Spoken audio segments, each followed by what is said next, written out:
ये कहकर जैसे ही सुकन्या और अजय पाठशाला से जाने लगे, वैसे ही सुकन्या की माँ उसके पास आई और बोली, बेटी, कल तो तुम चली जाओगी, आज हमारे घर जीवने के लिए आ जाओ, मुझे बड़ी खुशी होगी। ये सुनकर सुकन्या का दिल भर आया। उसने हाँ में सिर हिला दिया। तब सुकन्या की माँ बोली, मैडम जी, आज शाम को मैं तुम दोनों का इंतजार करूंगी। और यह कहकर वह चली गई। शाम को जैसे ही सुकन्या अजय के साथ अपनी माँ के द्वारा दिए गए निमंत्रण पर खाना खाने के लिए गई, जैसे ही सुकन्या ने अपने घर के आंगन में कदम रखे, उसके अतीत की पिछली यादें उसकी आंखों के सामने ताजा हो गई।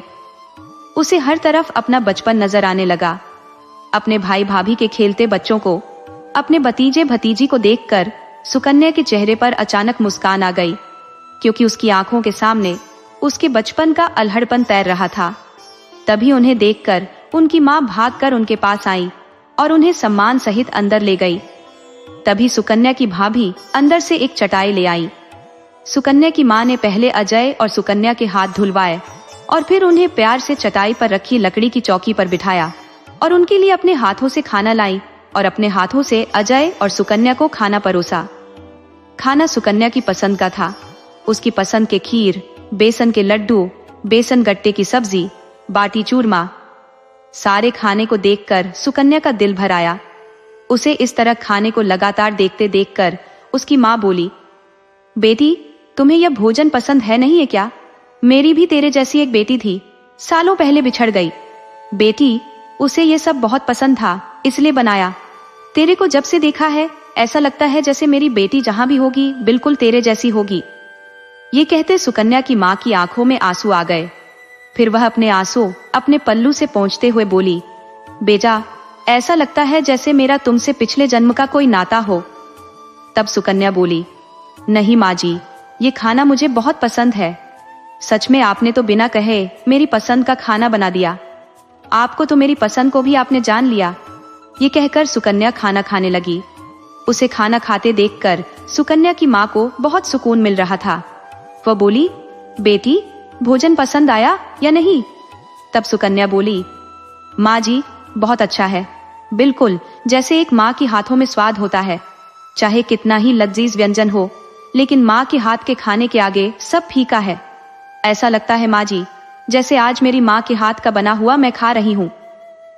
खाना खाने के बाद जैसे ही अजय और सुकन्या खड़े हुए, वैसे ही सुकन्या की माँ ने सुकन्या की भाभी को आवाज दी। कुछ देर में उसकी भाभी वहां आ गई। सुकन्या की माँ ने सुकन्या की तरफ देखते हुए कहा, बेटी, यह मेरी बहू है। ये कहकर उसने उसके हाथ में लाई एक कपड़े की थैली ले ली और उसके अंदर से एक चादर निकाली और सुकन्या के हाथों में थमा दी। फिर एक ऊनी स्वेटर निकाला और अजय को दे दिया। यह देखकर सुकन्या की माँ कहने लगी, लो बेटी।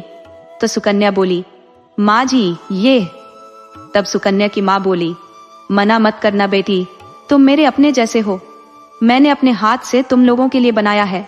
तुम लोगों ने जितना कुछ हमारे परिवार के लिए और हमारे गांव के लिए किया है, उतना तो कोई अपना भी नहीं करता बेटी, इसलिए छोटी सी भेंट हमारी तरफ से।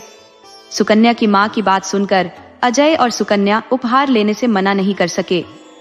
सुकन्या ने फिर उनके पैर छू लिए और उनसे विदा लेकर वापस दोनों अपने आशियाने पर आ गए। अपनी माँ के यहाँ से खाना खाकर आने के बाद सुकन्या अपने आंसू नहीं रोक पा रही थी। वह अपनी माँ की दी हुई ऊनी चादर को अपने सीने से लगाकर रोने लगी। तब अजय ने उसके कंधे पर हाथ रखा और कहा, सुकन्या, क्या हुआ? ये सुनकर सुकन्या अजय के गले लग गई और फूट फूट कर रोने लगी। वह रोते हुए हड़बड़ाकर कहने लगी, अजय, ये कुदरत का कैसा न्याय है? मैं अपनी माँ की आंखों के सामने होते हुए भी उसे नहीं बता सकती। माँ, जिस बेटी के लिए तुम बरसों से तरसी हो, वह मैं ही हूँ। क्यों मैं अपनी माँ को अपने गले से लगाकर नहीं रो सकती? आखिर भगवान ने हमें किस मोड़ पर लाकर खड़ा कर दिया है? सुकन्या रोते रोते कहती जा रही थी और रोती जा रही थी। तब अजय ने प्यार से सुकन्या को चुप कराया और कहा, सुकन्या, हमेशा अच्छाई की जीत के लिए बहुत कुछ खोना पड़ता है। शायद तुम्हारी और तुम्हारी माँ की किस्मत में भी यही लिखा है, लेकिन देखना, एक ना एक दिन तुम्हें तुम्हारी माँ जरूर मिलेगी। उस दिन तुम्हें अपनी माँ से कुछ छुपाने की जरूरत नहीं पड़ेगी। अजय की बात सुनकर सुकन्या ने अपने आप को संभाला। तब अजय ने कहा, मैं जानता हूँ सुकन्या, तुम इस समय किस दर्द से गुजर रही हो, लेकिन भगवान पर भरोसा रखो, उसके घर देर है अंधेर नहीं। तभी वहां सरपंच जी आ गए। सरपंच जी के आते ही सुकन्या ने दूसरी तरफ मुंह करके अपने आंसू छुपा लिए। सरपंच जी बोले, अरे आप कहाँ थे, अब भोजन जीवने चलो। ये सुनकर अजय बोला, नहीं सरपंच जी, हम गांव में ही खाना खाकर आए हैं। किसी ने बड़े प्यार से हमें खाने पर बुलाया था, अब हमें भूख नहीं है, हमें माफ करना, आप लोग खाना खा लीजिए। ये सुनकर सरपंच जी मुस्कुराते हुए बोले, जैसी आपकी मर्जी, और वे वहां से चले गए। दूसरे दिन सभी गांव वाले सरपंच जी के घर पर सुकन्या और अजय को विदा करने के लिए इकट्ठा हो गए। सभी लोग अपने हाथ में अपने हाथों से बने कुछ न कुछ उपहार लेकर आए थे। कोई अपने हाथों से बने ऊनी कपड़े, तो कोई सिलाई कढ़ाई किया हुआ कपड़ा, तो कोई मीठी चीजें लेकर आए। लेकिन अजय और सुकन्या ने हाथ जोड़कर किसी से भी कोई उपहार लेने से मना कर दिया। अजय ने सबसे कहा, अगर आप लोग हमें कुछ देना चाहते हो तो अपनी मेहनत करने की कसम दो, क्योंकि तुम्हारी मेहनत करने का संकल्प ही हमारे लिए उपहार है। इसलिए हमेशा मेहनत करो और अपनी बहन बेटियों को किसी से कम मत समझो, उन्हें इन कुप्रथाओं से बचाओ। तभी सरपंच जी बोले, अजय बाबू और जानवी जी हमारे गांव के लिए भगवान के भेजे हुए दूत हैं। उन्होंने हमें जीने की राह दिखाई है, इसलिए हमें खुशी खुशी उन्हें विदा करना चाहिए। सुकन्या चाहकर भी कुछ नहीं बोल पा रही थी, क्योंकि उसे इस गांव से उसका बचपन से लगाव था, इसलिए उसका दिल भर आया, लेकिन उसने अपने आंसुओं पर काबू रखा। आज उसे सचमुच में ऐसा लग रहा था जैसे वह अपने गांव से अपनी मां से विदा होकर जा रही हो। सभी गांव वालों ने आंखों में आंसू लिए उन दोनों को विदा किया। सरपंच जी अपने एक नौकर को अपनी कार देकर सुकन्या और अजय को उस गाड़ी में बिठाकर विदा किया। गाड़ी में बैठकर सुकन्या और अजय अपनी योजना के अनुसार दिग्विजय के गांव आ गए। सरपंच जी का नौकर उन्हें उस गांव में छोड़कर वापस चला गया। अपनी योजना के अनुसार अजय और सुकन्या ने गांव के ही एक व्यक्ति की मदद से दिग्विजय का घर का पता मालूम किया और उसके घर पहुंच गए। अजय और सुकन्या ने ठाकुर दिग्विजय के घर का दरवाजा खटखटाया। तब दरवाजा एक औरत ने खोला। उस औरत को देखकर सुकन्या को समझते देर नहीं लगी कि वह औरत कोई और नहीं, सोमती काकी थी, जिसके बारे में रेणुका ने उन्हें बताया था। सोमती काकी की उम्र यही कोई 40 साल के आसपास थी। उसका रंग सांवला था, नैन नक्श तीखे थे। इस उम्र में भी वह सुंदर दिखती थी। सोमती काकी हैरानी से अजय और सुकन्या को देखने लगी। अजय और सुकन्या ने हाथ जोड़कर उसे प्रणाम किया और कहा कि उन्हें ठाकुर दिग्विजय सिंह से मिलना है। ये सुनकर सोमती काकी बोली, लेकिन वे तो इस समय यहाँ पर नहीं है, बाहर गए हैं, कुछ देर में लौट आएंगे। ये सुनकर सुकन्या बोली, कोई बात नहीं, हम उनका इंतजार कर लेंगे। ये कहकर वे दोनों बाहर रखी एक कुर्सी पर बैठ गए और सोमती काकी उनके लिए चाय नाश्ता ले आई। लगभग आधे घंटे के बाद ठाकुर दिग्विजय अपनी गाड़ी से आए और जैसे ही वे अपनी गाड़ी से उतरकर अपने घर की तरफ बढ़े, तब अजय और सुकन्या को देखकर हैरानी से उनकी तरफ देखने लगे। तब अजय और सुकन्या ने आगे बढ़कर हाथ जोड़कर उन्हें प्रणाम किया। अजय और जानवी नाम से अपना परिचय दिया। ठाकुर दिग्विजय की नजर जैसे सुकन्या पर पड़ी, वे उन्हें एकटक देखते रह गए। पल भर में उनकी आंखों में वासना उभर आई। आखिर सुकन्या थी इतनी खूबसूरत। यह देखकर अजय को ठाकुर दिग्विजय सिंह पर बहुत गुस्सा आया, लेकिन फिर भी उन्होंने अपने आप पर काबू रखा और बोले, ठाकुर साहब। तब ठाकुर दिग्विजय सिंह जैसे अपनी नींद से जागे और बोले, हाँ बोलिए, तुम लोग किस लिए आए हो? यह सुनकर अजय बोला, हम सरकार की तरफ से सर्व शिक्षा अभियान के तहत यहाँ आए हैं। हर घर में कुछ दिन रहकर यहाँ के लोगों को शिक्षित करेंगे। उन्हें लघु कुटीर उद्योगों और रोजगार के बारे में बताना, यही हमारा काम है। आप इस गांव के सबसे सम्मानित व्यक्ति हैं, इसीलिए हमने आपसे मिलना जो सही समझा। हमें आपकी मदद की जरूरत है। ये सुनकर ठाकुर दिग्विजय सिंह, जो एक तक सुकन्या को देखे जा रहे थे, वे अपने ख्यालों में खोए हुए बोले, अरे हम तो हमेशा तुम्हारे लिए तैयार हैं, बस एक इशारा तो कीजिए। ये सुनकर अजय बोला, ठाकुर साहब, मैं कुछ समझा नहीं। तब ठाकुर दिग्विजय सिंह अपनी बात संभालते हुए बोले, अरे मेरे कहने का मतलब है, तुम हमारे गांव के मेहमान हो और मेहमान के लिए हम हमेशा तैयार रहते हैं। बताओ, मदद की क्या जरूरत है? ये सुनकर सुकन्या बोली, ठाकुर साहब, इस गांव में रुकने के लिए हमें किसी आश्रय की जरूरत पड़ेगी, इसलिए हम आपके यहाँ किसी आश्रय की तलाश में आए हैं। अगर आप अपने यहाँ पर कहीं पर भी हमें रहने के लिए घर दिला दो तो आपकी बड़ी मेहरबानी होगी। ये सुनकर ठाकुर दिग्विजय सिंह फिर से उसकी खूबसूरती में खोए हुए बोले, घर की जरूरत है? अरे, मेरे दिल का दरवाजा तुम्हारे लिए ही है। ये सुनकर अजय बोला, ठाकुर साहब, आप क्या बोल रहे हैं? हमें कुछ समझ नहीं आ रहा। तब ठाकुर साहब फिर से हड़बड़ाकर बोले, मेरे कहने का मतलब था, मेरे गांव में आप अतिथि हो और अतिथि के लिए तो मेरे दिल में भी और मेरे घर में भी जगह है। फिर घर मिलना कौन सी बड़ी बात है? कहीं जाने की तुम्हें जरूरत नहीं है। दोनों मेरे ही घर के पिछवाड़े में बने कमरे में रह सकते हो। ये सुनकर सुकन्या बोली, आपका बहुत बहुत धन्यवाद ठाकुर साहब, आपका यह एहसान हम जिंदगी भर नहीं भूलेंगे। तब ठाकुर साहब बोले, धन्यवाद की क्या जरूरत है? वह आगे कुछ बोलते इससे पहले अजय बोला, अच्छा तो ठाकुर साहब, अब आप हमें कमरा दिखा दीजिए, वैसे भी हमें काफी सारा काम है। क्योंकि अजय को ठाकुर दिग्विजय सिंह पर बहुत गुस्सा आ रहा था। तब ठाकुर दिग्विजय सिंह ने कहा, क्यों नहीं, चलो। और यह कहकर अजय और सुकन्या को लेकर पिछवाड़े में बने कमरों की तरफ दिग्विजय सिंह चले गए। 2 कमरों की तरफ इशारा करते हुए बोले, तुम इन कमरों में रह सकते हो? ये सुनकर अजय बोला, ठाकुर साहब, हमें एक कमरे की ही जरूरत है। ये सुनकर ठाकुर दिग्विजय सिंह हैरान होते हुए बोले, एक कमरे की? तब अजय बोला, हाँ ठाकुर साहब।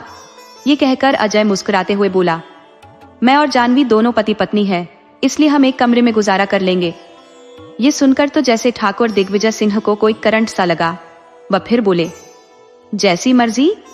और उसने अपने एक नौकर को आवाज देकर उन्हें जानवी और अजय का सामान उसमें रखने के लिए बोल दिया और चले गए।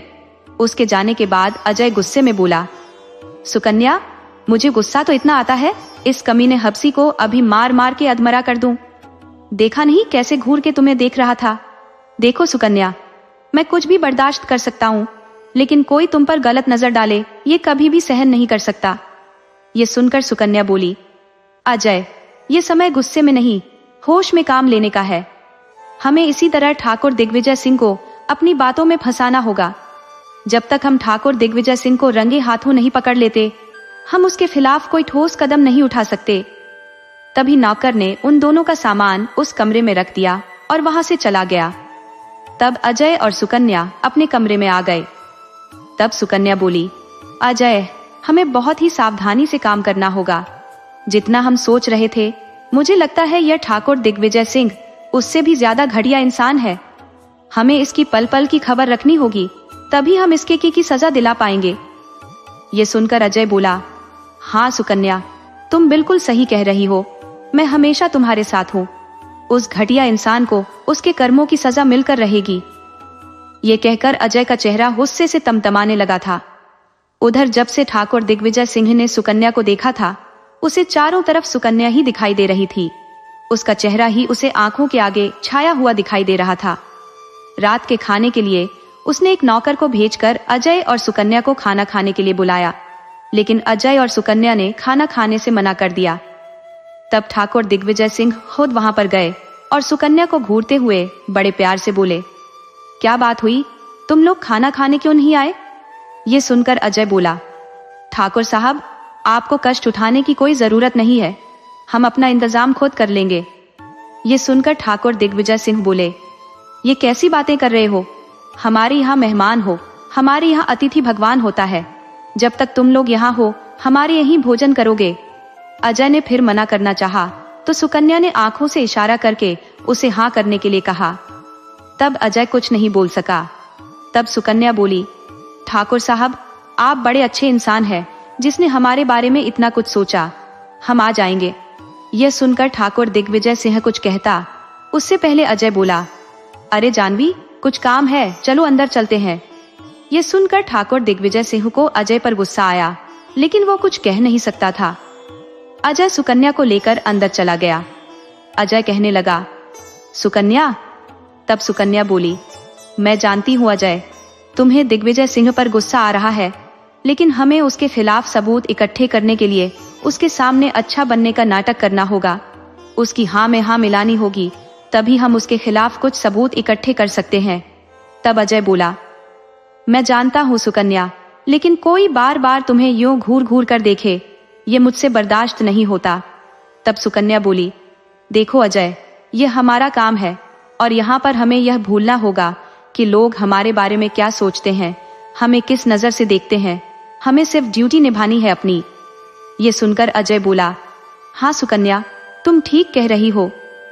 फिर सुकन्या और अजय खाना खाने चले गए। खाना खाते समय अजय ठाकुर दिग्विजय सिंह की तरफ देख रहा था, क्योंकि ठाकुर दिग्विजय सिंह लगातार सुकन्या को घूरे जा रहे थे। खाना खाते समय भी ठाकुर दिग्विजय सिंह लगातार सुकन्या को ही देख रहे थे और सुकन्या इस तरह अपने आप को घूरते देखकर सकपका रही थी। उसे खाना नहीं खाया जा रहा था। तब अजय ने ठाकुर दिग्विजय सिंह को इधर उधर की बातों में लगाना ठीक समझा। वह उसे बातों में उलझाए रखा और खाना खाने के बाद फिर सुकन्या बोली, खाना बहुत अच्छा था ठाकुर साहब, इसके लिए आपका बहुत बहुत शुक्रिया। अब हम चलते हैं। उसके किसी जवाब की प्रतीक्षा किए बिना ही अजय और सुकन्या अपने कमरे में आ गए। जब से ठाकुर दिग्विजय सिंह ने सुकन्या को देखा था, उसे तो चारों तरफ सुकन्या ही दिखाई दे रही थी। सारी रात वह नींद में करवट बदलता रहा, बार बार सुकन्या के बारे में सोचता रहा। वह अपने आप से बातें करने लगा, कितनी गजब की है यह शहर की छोरी। सारी उम्र गुजर गई, लेकिन ऐसी रूपवती तो कहीं नहीं देखी। पहली नजर में जादू कर दिया इस छोरी ने मुझ पर, मेरे रग रग में बस गई है। एक बार ये छोरी मेरी हो जाए, फिर मेरे को कुछ नहीं चाहिए। सारी धन दौलत कुर्बान कर दूं इसकी एक झलक के लिए, लेकिन इसका भरतार, उसका तो कुछ करना पड़ेगा। एक बार ये छोरी मुझे मिल जाए, रानी बनाकर रखूंगा इसे, रानी। यही सोचते सोचते ठाकुर दिग्विजय सिंह सुकन्या के बारे में उल्टे सीधे विचार सोचते रहे और यही सब सोचते हुए उनकी कब आंख लग गई, उसे खुद ही पता नहीं चला। दूसरे दिन सुबह ही जल्दी ही दरवाजा खटखटाने की आवाज सुनकर सुकन्या नींद से जागकर दरवाजा खोलने आई। जैसे ही उसने दरवाजा खोला तो उसने देखा एक लगभग 28-29 साल की युवती, जिसका कद लंबा था, रंग सांवला और तीखे नैन नक्श थे और गांव की वेशभूषा पहने हुए, हाथ में कुछ फूल लिए उनके दरवाजे पर खड़ी थी। उसे देखकर सुकन्या बोली, आप कौन है? मैंने आपको पहचाना नहीं। वह युवती कुछ कहती, उससे पहले अजय भी यह कहते हुए कहने लगा, कौन है बाहर दरवाजे पर? और बाहर आ गया। वह युवती अजय को देखकर उसकी तरफ मुड़ी। अजय को देखकर वह कहीं खो गई और एकटक उसे निहारने लगी। तब सुकन्या बोली, क्या हुआ? तब वह युवती हड़बड़ाकर बोली, मेरा नाम दुलारी है और गांव के माले की बेटी हूँ। गांव के लोगों को फूल बेचने का काम करती हूँ। यह गांव में कुछ ही दूरी पर जो कुलदेवी है ना, वहाँ हमारी दुकान है। दुलारी लगातार बोले जा रही थी और साथ में वह अजय को देखकर मुस्कुरा रही थी। सुकन्या को यह देखकर जलन सी महसूस हो रही थी। तब वह बोली, देखो दुलारी, हमें फूल नहीं चाहिए और हाँ, आज के बाद तुम्हें आने की कोई जरूरत नहीं है, क्योंकि हम कोई फूल नहीं खरीदते। वह विनती करते हुए बोली, ऐसा ना कहो, मेरी रोजी रोटी इसी से चलती है, एक फूल तो खरीद लो। तब सुकन्या बोली, लेकिन हम इन फूलों का क्या करेंगे? अजय सुकन्या के दिल का हाल समझ चुका था। सुकन्या ऐसा क्यों कह रही है, जबकि सुकन्या तो हमेशा हर गरीब की मदद करने के लिए आगे रहती है। वह गरीब से कुछ न कुछ जरूर खरीदती है, चाहे वह उसके काम का हो या नहीं। तब अजय सुकन्या को जलाने के लिए मुस्कुराते हुए बोला, अरे दुलारी, लाओ, मुझे सभी प्रकार के फूलों में से एक एक फूल दे दो। यह सुनकर दुलारी के चेहरे पर मुस्कान आ गई और बोली, एक बात बोलूं बाबूजी, तुमसे मुझे कोई पैसा नहीं चाहिए, बस मेरी तरफ से तुम्हें रोज फ्री में फूल दे दिया करूंगी। ये सुनकर सुकन्या बोली, ऐसे कैसे पैसे नहीं चाहिए? और अभी तो तुम कह रही थी फूलों को बेचकर ही तुम्हारी रोजी रोटी चलती है, और हम क्यों ले तुम्हारी फरी के फूल? तब अजय बोला, हाँ दुलारी, ये लो पैसे और तुम रोज हमें फूल दे दिया करो। तुम्हारे फूल तुम्हारी तरह ही बहुत खूबसूरत है। अजय ने दुलारी से कहा तो दुलारी ने शर्माते हुए अपनी नजर नीची कर ली। यह सुनकर सुकन्या को बहुत गुस्सा आ रहा था। तब वह बोली, अजय, अगर तुमने फूल खरीद ली हो और तुम्हारी तारीफ के शब्द खत्म हो गए हो, तो अब अंदर चलते हैं। ये सुनकर अजय बोला, तुम चलो, मैं अभी दुलारी से कुछ बातें करके आता हूँ गांव के बारे में। ये सुनकर सुकन्या गुस्से में बोली, क्या बातें करनी है गांव के बारे में? फिर सुकन्या दुलारी की तरफ देखते हुए बोली, तुम अभी तक यहीं खड़ी हो, जाओ यहाँ से। अब तो तुम्हारे फूल खरीद ली है, अब तो जाओ यहाँ से। ये सुनकर दुलारी गुस्से में सुकन्या की तरफ देखकर फिर अजय की तरफ देखते हुए बोली, जाओ मैं शहरी बाबू। तब सुकन्या गुस्से में बोली, तो क्या यहीं रुकने का इरादा है? अजय सुकन्या को गुस्से में दुलारी से बातें करते देख मन ही मन मुस्कुरा रहा था।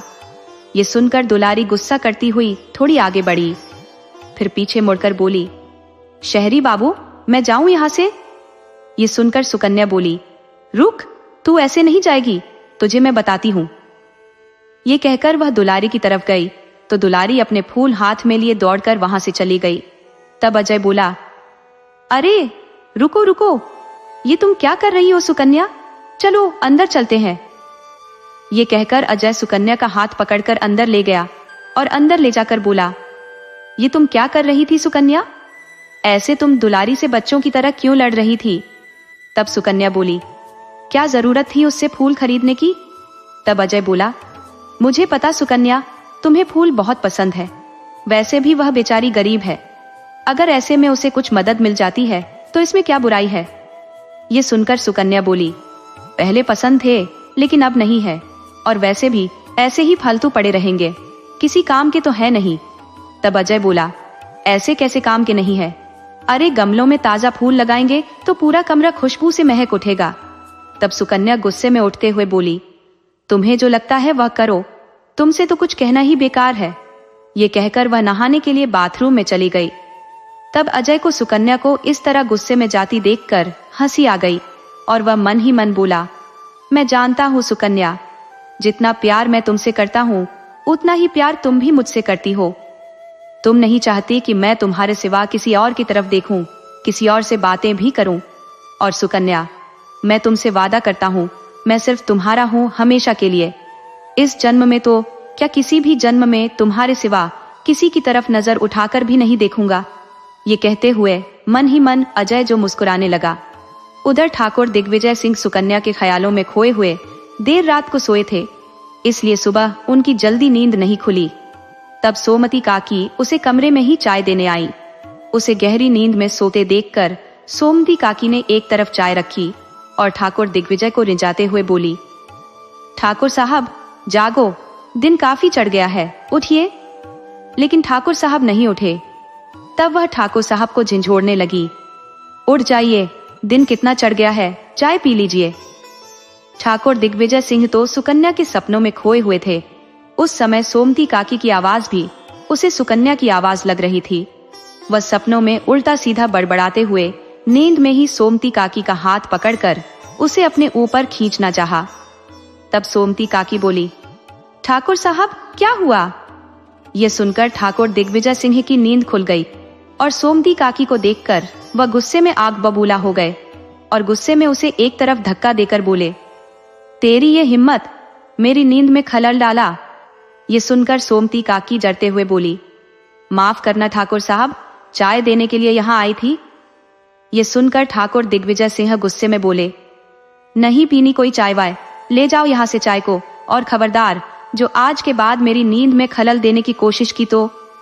तब सोमती काकी डर से और हैरानी से ठाकुर दिग्विजय सिंह को देखते हुए चाय का कप लेकर वापस कमरे में आ गईं। ठाकुर दिग्विजय सिंह मन ही मन बड़बड़ाने लगे, बड़ा अच्छा सपना था, इस मनुष्य ने सारा खराब कर दिया। ये कहकर वह कुछ देर बैठे रहे, फिर वहां से उठकर अपने कमरे की खिड़की के पास आए, जहां से सुकन्या और अजय के कमरे का नजारा साफ दिखाई देता था। जैसे ही उन्होंने खिड़की में से देखा, सुकन्या अपने कमरे के बाहर खड़ी तौलिए से अपने गीले बालों को झाड़ रही थी। उस समय बाल की एक लट उसके गाल पर आ रही थी, जिससे पानी की बूंद टपक रही थी। उस समय वह किसी स्वर्ग की अप्सरा से अधिक सुंदर लग रही थी।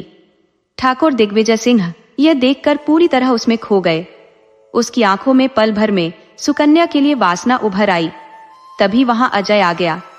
अजय अपने गीले कपड़े रस्सी पर डालते सुकन्या से बातें कर रहा था। अचानक अजय को किसी बात पर सुकन्या जोर जोर से हंसने लगी और अजय भी हंसने लगा। ठाकुर दिग्विजय सिंह को सुकन्या को अजय के साथ इस तरह देखकर बहुत गुस्सा आ रहा था। उस समय अजय उसे अपना सबसे बड़ा दुश्मन नजर आ रहा था। वह मन ही मन गुस्से में बोले, जिस चीज पर ठाकुर दिग्विजय सिंह की नजर पड़ जावे वह उसके सिवा किसी और की नहीं हो सकती, और कोई उसकी तरफ नजर उठाने की कोशिश करे तो उसकी आंखें भी निकाल लेते हैं। ठाकुर दिग्विजय सिंह वह गुस्से में आग बबूला हो गए। तभी अजय और सुकन्या अब वापस अपने कमरे में आ गए। तब ठाकुर दिग्विजय सिंह गुस्से में सोचने लगे, ये छोरी तो कुछ करना पड़ेगा इसके लिए। जब तक यह छोरा जानवी के पास है तब तक यह जानवी मेरे पास नहीं आएगी। यह सोचकर वह सोचने लगे और नहाने के लिए बाथरूम में चले गए। जब ठाकुर दिग्विजय सिंह नहाने के बाद नीचे नाश्ता करने के लिए आए तब अजय और सुकन्या भी उसे आते हुए दिखाई दिए। उस समय सुकन्या बहुत खूबसूरत लग रही थी। तब ठाकुर दिग्विजय ने अपनी कुर्सी पर बैठते हुए पास रखी कुर्सी पर इशारा करते हुए जानवी जी और कहने लगे, आप भी बैठो और मेरे साथ नाश्ता करो। ये सुनकर जानवी ने कुछ नहीं कहा। तभी अजय जानवी दोनों आ गए और अजय ठाकुर दिग्विजय सिंह के पास बैठते हुए बोला, आओ जानवी मेरे पास बैठो। ये सुनकर ठाकुर साहब को इतना गुस्सा आया कि उसका मन किया वह अपनी तलवार लाकर अजय का सिर धड़ से अलग कर दे, लेकिन उसने अपने ऊपर काबू किया हुआ था। नाश्ता करने पर वह घूर घूर कर सबको देख रहे थे। नाश्ता करते समय सुकन्या अपने चेहरे पर मुस्कान लाते हुए बोली, ठाकुर साहब हमें आपकी एक मदद की जरूरत है। ये सुनकर ठाकुर दिग्विजय सिंह बोले, कैसी मदद? बोलो तो सही, तुम्हारे लिए तो जान भी हाजिर है। ये सुनकर सुकन्या कुछ कहती उससे पहले ठाकुर दिग्विजय सिंह बोले, मेरे कहने का मतलब है अतिथियों के लिए तो हमारी जान भी हाजिर है। तब सुकन्या बोली, ठाकुर साहब हमें गांव के लोगों को शिक्षित करने के लिए और उन्हें रोजगार के बारे में बताने के लिए कोई भवन चाहिए। आप हमारी मदद कर सकते हैं क्या? यह सुनकर ठाकुर दिग्विजय सिंह थोड़ी देर सोचते हुए बोले, अरे इसमें मदद कैसी? हमारे गांव के बाहर खेतों में फार्म हाउस है। जब तक चाहो तब तक गांव के लोगों को वहां पर बुलाकर सब कुछ बता सको, कोई परेशानी नहीं है। यह सुनकर सुकन्या बोली, आप सच में ठाकुर साहब बहुत बड़े दिल के हैं, आपका बहुत बहुत धन्यवाद। नाश्ता करने के बाद ठाकुर दिग्विजय सिंह उठे और बोले, जानवी जी चलो मैं तुम्हें फार्म हाउस दिखा देता हूँ। ये कहकर अपनी गाड़ी की तरफ चले तो सुकन्या और अजय भी उसकी तरफ जो पीछे पीछे गए। ठाकुर दिग्विजय सिंह गाड़ी में बैठकर अपने पास वाली सीट पर हाथ रखकर बोले, आओ जानवी जी। तब अजय उस सीट पर आकर बैठ गया। ठाकुर दिग्विजय सिंह गुस्से में बोले, तुम? तब सुकन्या बोली, ठाकुर साहब अजय और मैं हम दोनों ही तो आपके साथ चल रहे हैं। ये सुनकर ठाकुर विजय सिंह के पास बैठ गया। अजय और सुकन्या अजय के पास ये देखकर ठाकुर दिग्विजय सिंह का खून खौल उठा और वह सुकन्या की वजह से कुछ कह नहीं सके और गाड़ी ठाकुर दिग्विजय सिंह के फार्म हाउस की तरफ चल दी। जब सुकन्या और अजय दोनों ठाकुर दिग्विजय सिंह के साथ उनके फार्म हाउस पर पहुंचे तब सुकन्या यह देखकर हैरान रह गई। ठाकुर दिग्विजय सिंह का फार्म हाउस खेतों के बीचों बीच बना था। वह काफी आलीशान था। उसे देखकर सुकन्या खुश होते हुए बोली, ठाकुर साहब ये तो बहुत ही एकांत और अच्छी जगह है। यहाँ पर लोगों को कोई असुविधा भी नहीं होगी। सच में ठाकुर साहब आप बहुत ही नेक दिल और अच्छे इंसान हैं जो गांव के सब लोगों के लिए इतना सोचते हैं। मैंने आपके जैसा अच्छा और सच्चा इंसान कहीं नहीं देखा। सुकन्या ने अपनी बात मलाई लगाकर बड़ा चढ़ाकर कही। यह सुनकर ठाकुर दिग्विजय सिंह मन ही मन खुश हो गए और बोले, कैसी बातें कर रही हो? अरे हमारे लिए तो गांव के सब लोग भगवान के बराबर है। गांव के लोगों की खुशी में ही हमारी खुशी है। उधर सुकन्या अपनी बातों में ठाकुर दिग्विजय सिंह को फंसाना चाहती थी। उधर ठाकुर दिग्विजय सिंह सुकन्या के आगे दिखावा करके अपने आप को अच्छा साबित करना चाहते थे। फार्म हाउस को अच्छे से देखकर सुकन्या और अजय वापस अपने कमरे में आ गए। वहां आकर उन लोगों ने ठाकुर दिग्विजय सिंह के साथ खाना खाया। ठाकुर दिग्विजय सिंह को तो सुकन्या के अलावा और किसी चीज का भान नहीं था। दोपहर को आराम करते समय अजय सुकन्या से बोला, सुकन्या अब देखना कैसे धीरे धीरे ठाकुर दिग्विजय सिंह कैसे हमारे जाल में फंसता है। ये सुनकर सुकन्या बोली, हाँ वह बात तो है अजय, लेकिन मैंने एक बात भी नोटिस की है। तुम ठाकुर दिग्विजय सिंह को पसंद नहीं हो, वह चाहता है मैं तुम्हारे साथ ना रहूं। तब अजय बोला, इसका मतलब तुम मुझे छोड़ने का विचार तो नहीं कर रही? अजय थोड़ा मजाकिया लहजे में बोला। तब सुकन्या बोली, तुम पागल हो क्या? तुम्हें छोड़ने के बारे में तो मैं कभी सपने में भी नहीं सोच सकती। यह सुनकर अजय बोला, क्या कहा? तब सुकन्या बोली, जैसा तुम सोच रहे हो ऐसा कुछ नहीं है। मेरे कहने का मतलब है, एक यही तो मौका है ठाकुर दिग्विजय सिंह को जलाने का और धीरे धीरे उसे अपनी चिकनी चुपड़ी बातों में फंसाने का। फिर देखना अजय, मैं कैसे उसकी असलियत सबके सामने लाती हूँ। ये कहकर सुकन्या के चेहरे पर मुस्कान आ गई। सुकन्या और अजय दोपहर का आराम करने के बाद गांव में घूमने के लिए निकल गए। अचानक सुकन्या एक घर के आगे रुक गई। ये देखकर अजय बोला, क्या हुआ सुकन्या? तब सुकन्या गुस्से में बोली, अजय, ये वही नरक है जहां से सिया दीदी मेरे को अपने साथ भगाकर ले गई थी। तभी सुकन्या की नजर राम अवतार और उसकी मां पर पड़ी। राम अवतार की मां काफी बुजुर्ग हो चुकी थी और राम अवतार के भी बाल जो सफेद हो चुके थे, चेहरे पर झुर्रियां पड़ चुकी थी। उसके चेहरे में से जो बुढ़ापा साफ झलक रहा था। उन्हें देखकर तो सुकन्या का खून खौल उठा। उसने इशारा करके अजय को उन दोनों के बारे में बता दिया। अजय भी उन्हें देखकर गुस्सा हो गया। उसका मन किया कि वह अभी जाकर राम अवतार और उसकी मां से उन सब का बदला ले, जैसा सलूक उन्होंने सिया दीदी के साथ किया था, जिन लोगों ने अपने स्वार्थ के कारण एक मासूम बच्ची को बलि का बकरा बनाने की सोचा था। लेकिन दोनों खून का घूंट पीकर रह गए। अब अजय से सुकन्या से बोला, सुकन्या, ठाकुर दिग्विजय के साथ साथ इन्हें भी अपने कर्मों का हिसाब पूरा करना होगा। देखना, इनके कर्मों की सजा इन्हें जरूर मिलेगी। जो अन्याय इन्होंने तुम्हारे साथ और सिया दीदी के साथ किया है, उसकी सजा तो इन्हें मिलकर रहेगी। ये कहकर उसने फिर सुकन्या की तरफ देखा और कहा, चलो सुकन्या यहां से। और अजय सुकन्या को लेकर आ गया। जैसे ही दोनों घर आए तो उन्होंने देखा एक आदमी बरामदे में बैठे अकेले ही बातें कर रहा था। सुकन्या को समझते देर नहीं लगी।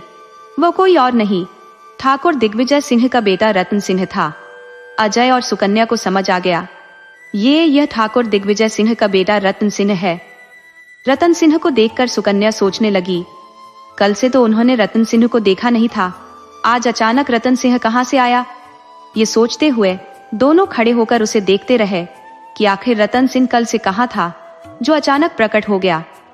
रतन सिंह को इस तरह सुकन्या और अजय को देखते देखकर सोमती काकी उनके पास आई और सुकन्या से बोली, क्या हुआ मैडम जी, ये छोटे ठाकुर है, ऐसे क्यों देख रहे हो?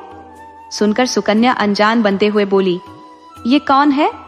तब सोमती काकी बोली, छोटे ठाकुर है, बड़े ठाकुर के इकलौते बेटे। इनकी दिमागी हालत ठीक नहीं है, बच्चों का सा दिमाग है। अपनी बुआ के यहाँ कुछ दिन रुककर आज अभी आए हैं। ये सुनकर सुकन्या हैरानी से बोली, बुआ? तब सोमती काकी बोली, हाँ, बड़े ठाकुर की एक बहन है पास के गांव में। उनके कोई औलाद नहीं है। उनका घर का जो धनी कुछ सालों पहले भगवान को प्यारा हो गया। तब से वे जो रेणुका और छोटे ठाकुर को अपनी सगी औलाद जैसा समझते हैं, इसलिए वह कभी कभी छोटे ठाकुर को अपने पास बुला लेती है।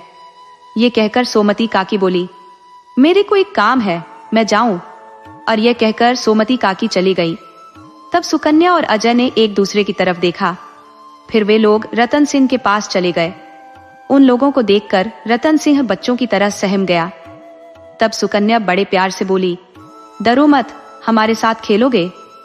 ये सुनकर रतन सिंह हैरानी से उन्हें देखने लगा।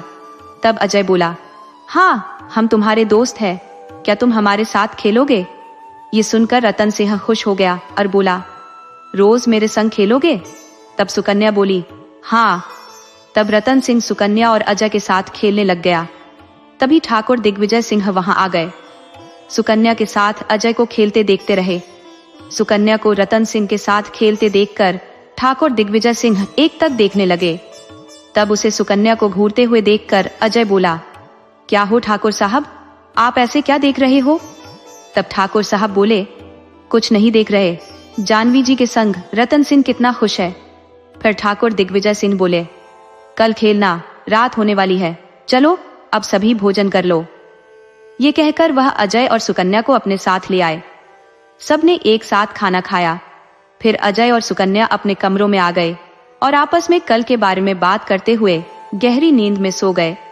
सुबह दरवाजा खटखटाने की आवाज सुनकर सुकन्या की नींद खुल चुकी थी। वह जानती थी दरवाजा किसने खटखटाया है। दुलारी के बारे में सोचकर सुकन्या को गुस्सा आने लगा। वह उठकर दरवाजा खोलने के लिए चली गई। दरवाजा खोला तो सामने दुलारी हाथ में फूल ली खड़ी थी। ये देखकर सुकन्या गुस्से में बोली, आज फिर आ गई तुम। तभी अजय वहां आया और मुस्कुराते हुए बोला, अरे दुलारी तुम, चलो लाओ, आज भी मुझे फूल दो। ये कहकर उसने कुछ रुपए निकालकर दुलारी की तरफ बढ़ाए। तब दुलारी उसके हाथ में फूल देते बोली, रहने दो बाबूजी, मेरे को तुमसे कोई रुपया नहीं चाहिए। तब सुकन्या गुस्से में बोली, लगता है तू कल की तरह नहीं मानेगी, चुपचाप अपने पैसे ले और जा यहाँ से। ये सुनकर दुलारी ने अपना मुंह बनाया और पैसे लेकर सुकन्या को गुस्से में देखती हुई वहां से चली गई। अजय सुकन्या को इस तरह गुस्से में देखकर मन ही मन मुस्कुरा रहा था। तब सुकन्या बोली, तेरे को बड़ा शौक है रोज फूल लेने का। ये सुनकर अजय कुछ कहता, उससे पहले सुकन्या बाथरूम में घुस गई। अजय सुकन्या के गुस्से पर मन ही मन हंस रहा था। वह जानता था सुकन्या को बिल्कुल भी पसंद नहीं है कि वह किसी और लड़की की तरफ देखे भी। कुछ ही देर में अजय और सुकन्या स्नान आदि से फौरिग होकर तैयार होकर ठाकुर दिग्विजय सिंह के यहाँ नाश्ता करने के लिए पहुंच गए। नाश्ता करने के बाद अजय और सुकन्या ठाकुर दिग्विजय के साथ उसके फार्म हाउस पर चले गए। ठाकुर दिग्विजय सिंह ने सुबह से ही अपने कुछ आदमियों को गांव में भेजकर अजय और सुकन्या के बारे में खबर भिजवा दी थी। ये सब जानकर गांव वाले ठाकुर दिग्विजय सिंह के फार्म हाउस पर नहीं आना चाहते थे, लेकिन डर की वजह से कुछ गांव वाले अजय और सुकन्या से शिक्षित होने के लिए फार्म हाउस पर आ गए। लेकिन गांव की औरतें फार्म हाउस पर आने को बिल्कुल भी राजी नहीं थी, क्योंकि गांव की सब औरतें ठाकुर दिग्विजय सिंह की अय्याशियों के बारे में भली भांति जानती थी। सोमती काकी और दुलारी को छोड़कर कोई भी औरत फार्म हाउस पर नहीं गई। गांव के इक्के दुक्के लोग ही वहां पर पहुंचे, लेकिन धीरे धीरे अजय और सुकन्या के व्यवहार और उनकी बातों से प्रभावित होकर गांव के लोग जुटने लगे। धीरे धीरे गांव की औरतों में भी डर खत्म हुआ और वह भी अजय और सुकन्या से कुछ सीखने के लिए फार्म हाउस पर आने लगी। गांव के कुछ लोगों को छोड़कर अन्य गांव के लोगों को खुशी थी कि अजय और सुकन्या गांव के लोगों को शिक्षित करने के साथ साथ उन्हें रोजगार के बारे में भी बता रहे थे। अजय और सुकन्या ने गांव के लोगों की बातों से महसूस किया कि गांव के लोग ठाकुर को बिल्कुल भी पसंद नहीं करते, लेकिन वह किसी के आगे उसके खिलाफ कुछ कहने से डरते हैं। वही ठाकुर दिग्विजय सिंह के यहाँ काम करने वाली सोमती काकी भी उनसे बहुत नफरत करती थी, क्योंकि एक बार जब सोमती काकी की बेटी किसी काम से ठाकुर दिग्विजय सिंह की हवेली में सोमती काकी से मिलने आई थी और सोमती काकी किसी काम में उलझी हुई थी, तब ठाकुर दिग्विजय सिंह ने मौका पाकर उसकी बेटी के साथ जबरदस्ती करने की कोशिश की थी। यह तो गनीमत थी कि उसी वक्त सोमती काकी वहां पहुंच गई और अपनी बेटी को ठाकुर दिग्विजय सिंह के चंगुल से बचा लिया। उसके बाद सोमती काकी को काफी गुस्सा आया, लेकिन ठाकुर ने सोमती काकी को काफी डराया धमकाया और उनके साथ मारपीट भी की। अपनी बेटियों के भविष्य को देखते हुए मजबूर सोमती काकी ने अपनी छाती पर पत्थर रखकर अपनी बेटियों का बाल विवाह कर दिया, जबकि सोमती काकी का सपना था कि वह अपनी बेटियों को पढ़ाएंगी लिखाएंगी। सोमती काकी का मन करता कि वह यहाँ से कहीं दूर चली जाए, लेकिन उनके पास कहीं जाकर पेट भरने का कोई जरिया भी तो नहीं था। ठाकुर के डर की वजह से सोमती काकी किसी के आगे कुछ कह नहीं पाती थी। लेकिन एक बार दुलारी ने अजय को बातों बातों में बताया था, जब एक दिन सुकन्या स्नान कर रही थी और दुलारी फूल बेचने के लिए आई थी, तब अजय ने दुलारी से ठाकुर के बारे में बातों बातों में घुमा फिरा कर पूछा, क्योंकि सुकन्या तो दुलारी को देखते ही वहां से भगा देती थी। उस दिन अजय ने सोचा, क्यों न दुलारी से ही ठाकुर दिग्विजय सिंह के बारे में कुछ पूछा जाए, हो सकता है उसे ठाकुर दिग्विजय सिंह के बारे में कोई बात मालूम हो। तब दुलारी अजय से कुछ नहीं छुपा सकी, सब कुछ बता दिया। दुलारी ने सोमती काकी और उसकी बेटी के बारे में बताया था। दुलारी ने बताया कि ठाकुर सिंह उस पर भी गलत नजर रखते हैं और कई बार अकेले में उसके साथ गलत हरकत करने की सोचते हैं, लेकिन वह जैसे तैसे अपने आप को बचा लेती है। दुलारी के कहते ही आंखों में आंसू आ गए। उसे ठाकुर दिग्विजय सिंह पर गुस्सा तो बहुत आता है, लेकिन क्या करे, पेट भरने के लिए उसे फूल बेचने का काम करना पड़ता है, क्योंकि हवेली पर रोज उसे कई सारे फूल खरीदे जाते हैं। इसलिए ना चाहते हुए भी वह यहाँ फूल बेचने आती है। दुलारी की बात सुनकर अजय को ठाकुर पर बहुत गुस्सा आया और दुलारी के दर्द को देखकर उसे भी बहुत दुख हुआ। उसने यह सारी बात सुकन्या को बताई। सुकन्या बोली, अजय, मैं कभी सोच नहीं सकती थी यह इंसान इतना घटिया और गिरा हुआ हो सकता है। इसे तो इंसान कहते हुए भी शर्म आती है। ये तो हैवान है, हैवान, इसलिए इसके कर्मों की सजा इसे जरूर मिलेगी। वहीं अजय और सुकन्या रतन सिंह से भी अच्छे से घुल मिल गए थे। उन्होंने महसूस किया कि रतन सिंह का दिमाग बिल्कुल बच्चों जैसा है। वह सबसे ज्यादा प्यार अपनी बहन रेणुका और अपनी बुआ शारदा से करता है। गांव के लोगों ने भी बताया कि ठाकुर की जो एक बड़ी बहन है, जो सगी बहन है, जिसका नाम शारदा है, जो वर्षों पहले इस गांव में आई थी, किसी बात को लेकर उन दोनों के बीच विवाद हो गया। इसलिए वह कभी ठाकुर से यहाँ रहने नहीं आती और ना ही मिलने आती है। वह रेणुका और रतन से बहुत प्यार करती है, इसलिए वह अपने ही किसी आदमी को भेजकर रतन सिंह को अपने पास बुला लेती है, क्योंकि उसकी खुद की संतान नहीं है। रतन सिंह की बुआ और ठाकुर दिग्विजय सिंह की बहन के बारे में जानकर अजय और सुकन्या को हैरानी हुई, क्योंकि अजय और सुकन्या यह जानना चाहते थे आखिर ऐसी कौन सी बात है जो दोनों बहन भाइयों में इतना मनमुटाव है। सुकन्या ने अजय से कहा कि अजय, कोई ना कोई तो ऐसी बात है जो सबसे छुपी हुई है। हमें रतन सिंह की बुआ से मिलना होगा, शायद हमें कुछ सबूत हाथ लग सके। ये सुनकर अजय बोला, हाँ सुकन्या, तुम ठीक कह रही हो। दोनों ही इस बात से फिर सहमत हो गए और दोनों ने फैसला किया कि वे लोग कल जाकर रतन सिंह की बुआ से मिलेंगे। दोनों ही जैसे घर आए तो उन्होंने देखा कि घर में कुछ आदमी थे जो किसी तैयारी में लगे हुए थे। उन्हें देखकर ठाकुर दिग्विजय सिंह उनके पास आया और बोले, आ गए तुम लोग। मेरे बेटे रतन सिंह के विवाह की तैयारी चल रही है, कुछ दिनों में उसका विवाह है। ये सुनकर अजय और सुकन्या दोनों ही परेशान हो गए और वे सीधे अपने कमरे में आ गए। अपने कमरे में आकर सुकन्या बोली, अजय, अब हमारे पास समय बहुत कम है, हमें कुछ ना कुछ बहुत जल्दी करना होगा। यह सुनकर अजय ने अपनी सहमति से सिर हिलाया और फिर दोनों अपनी आगामी योजना के बारे में बात करने में व्यस्त हो गए। अगले दिन सुबह जैसे ही जल्दी ही सुकन्या के कमरे का दरवाजा खटखटाने की आवाज आई, तब सुकन्या समझ गई कि दुलारी है। वह बस उठकर जल्दी से आई और दरवाजा खोला। वह कुछ कहती उससे पहले अजय आ गया और मुस्कुराते हुए बोला, अरे दुलारी तुम। ये कहना था कि सुकन्या को गुस्सा आ गया। उसे इस तरह गुस्से में देखकर अजय ने सुकन्या को चढ़ाने के लिए कहा, अरे दुलारी, आज तो सच में तुम बहुत खूबसूरत लग रही हो, जैसे कोई स्वर्ग की अप्सरा हो। यह सुनकर दुलारी शर्मा गई और उसने अपनी नजर नीचे कर ली और बोली, बाबूजी क्या मजाक कर रहे हो। यह सुनकर अजय बोला, हाँ दुलारी, तुम सच में बहुत खूबसूरत लग रही हो, लेकिन एक कमी है। तब यह कहकर अजय ने फूलों में से एक गुलाब का फूल लेकर दुलारी के बालों में लगा दिया और कहा, अब तुम और भी ज्यादा खूबसूरत लग रही हो दुलारी। ये देखकर सुकन्या को और तेज गुस्सा आ गया और वह गुस्से में अंदर चली गई। उसे इस तरह जाते देखकर अजय मन ही मन मुस्कुराने लगा। वह सुकन्या को जलाना ही तो चाहता था। फिर उसने दुलारी से कुछ फूल खरीदे और उन्हें पैसे देकर अंदर आ गया। तब तक सुकन्या स्नान करने के लिए बाथरूम में जा चुकी थी। स्नान करके जब वह बाथरूम से बाहर आई, तब भी उसने अजय से कोई बात नहीं की। दोनों स्नान आदि से निवृत्त होकर ठाकुर दिग्विजय सिंह के यहाँ नाश्ता करने चले गए। जैसे ही वे लोग नाश्ता करने के लिए कुर्सी पर बैठते हैं, तभी ठाकुर दिग्विजय सिंह को देखकर सुकन्या उसके पास जाकर बोली, ठाकुर साहब, आज तो बड़े हैंडसम लग रहे हो आप। इस उम्र में भी लड़कियां आप पर मर मिटती हैं। आपको देखकर आपकी उम्र का अंदाजा भी नहीं लगाया जा सकता।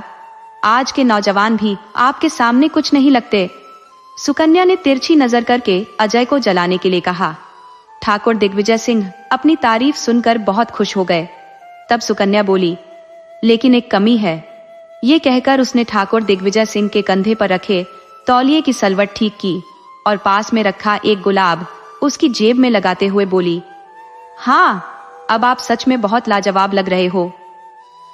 ये सुनकर जैसे ठाकुर दिग्विजय सिंह तो अलग ही दुनिया में चले गए। उसे हद से ज्यादा खुशी हो रही थी तब बात ही बातों में ठाकुर दिग्विजय सिंह ने सुकन्या को छूने की कोशिश की। तब सुकन्या थोड़ी पीछे हट गई। अजय यह सब देख रहा था। वह गुस्से में उठकर वहां से चला गया।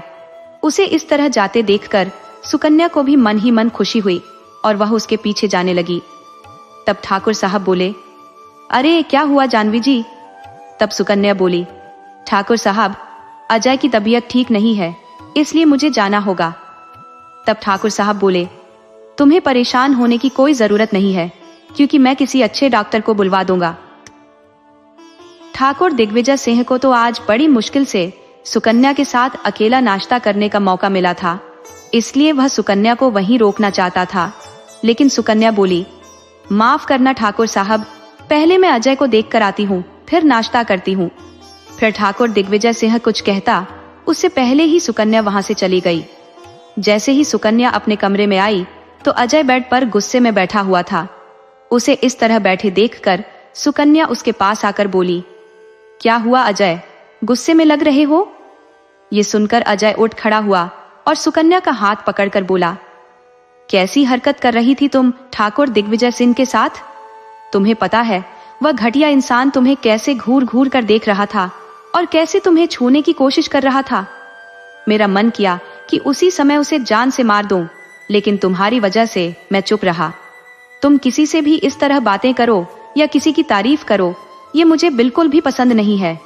तब सुकन्या बोली, तुम्हें क्या मतलब है इससे?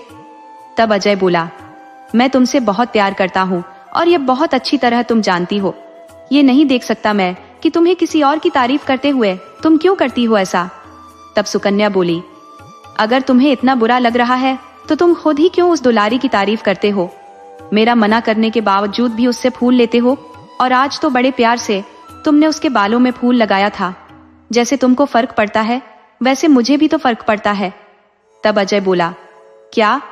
तब सुकन्या बोली, हाँ, जितना प्यार तुम मुझसे करते हो उतना ही प्यार मैं तुमसे करती हूँ अजय। कई बार कहने की कोशिश की, लेकिन मैं तुमसे कह नहीं सकी। मैं तुम्हारे बिना नहीं रह सकती। जैसे तुम मुझे किसी और के साथ नहीं देख सकते, वैसे ही मैं भी तुम्हें किसी और के साथ नहीं देख सकती, किसी और की तारीफ करते हुए नहीं देख सकती।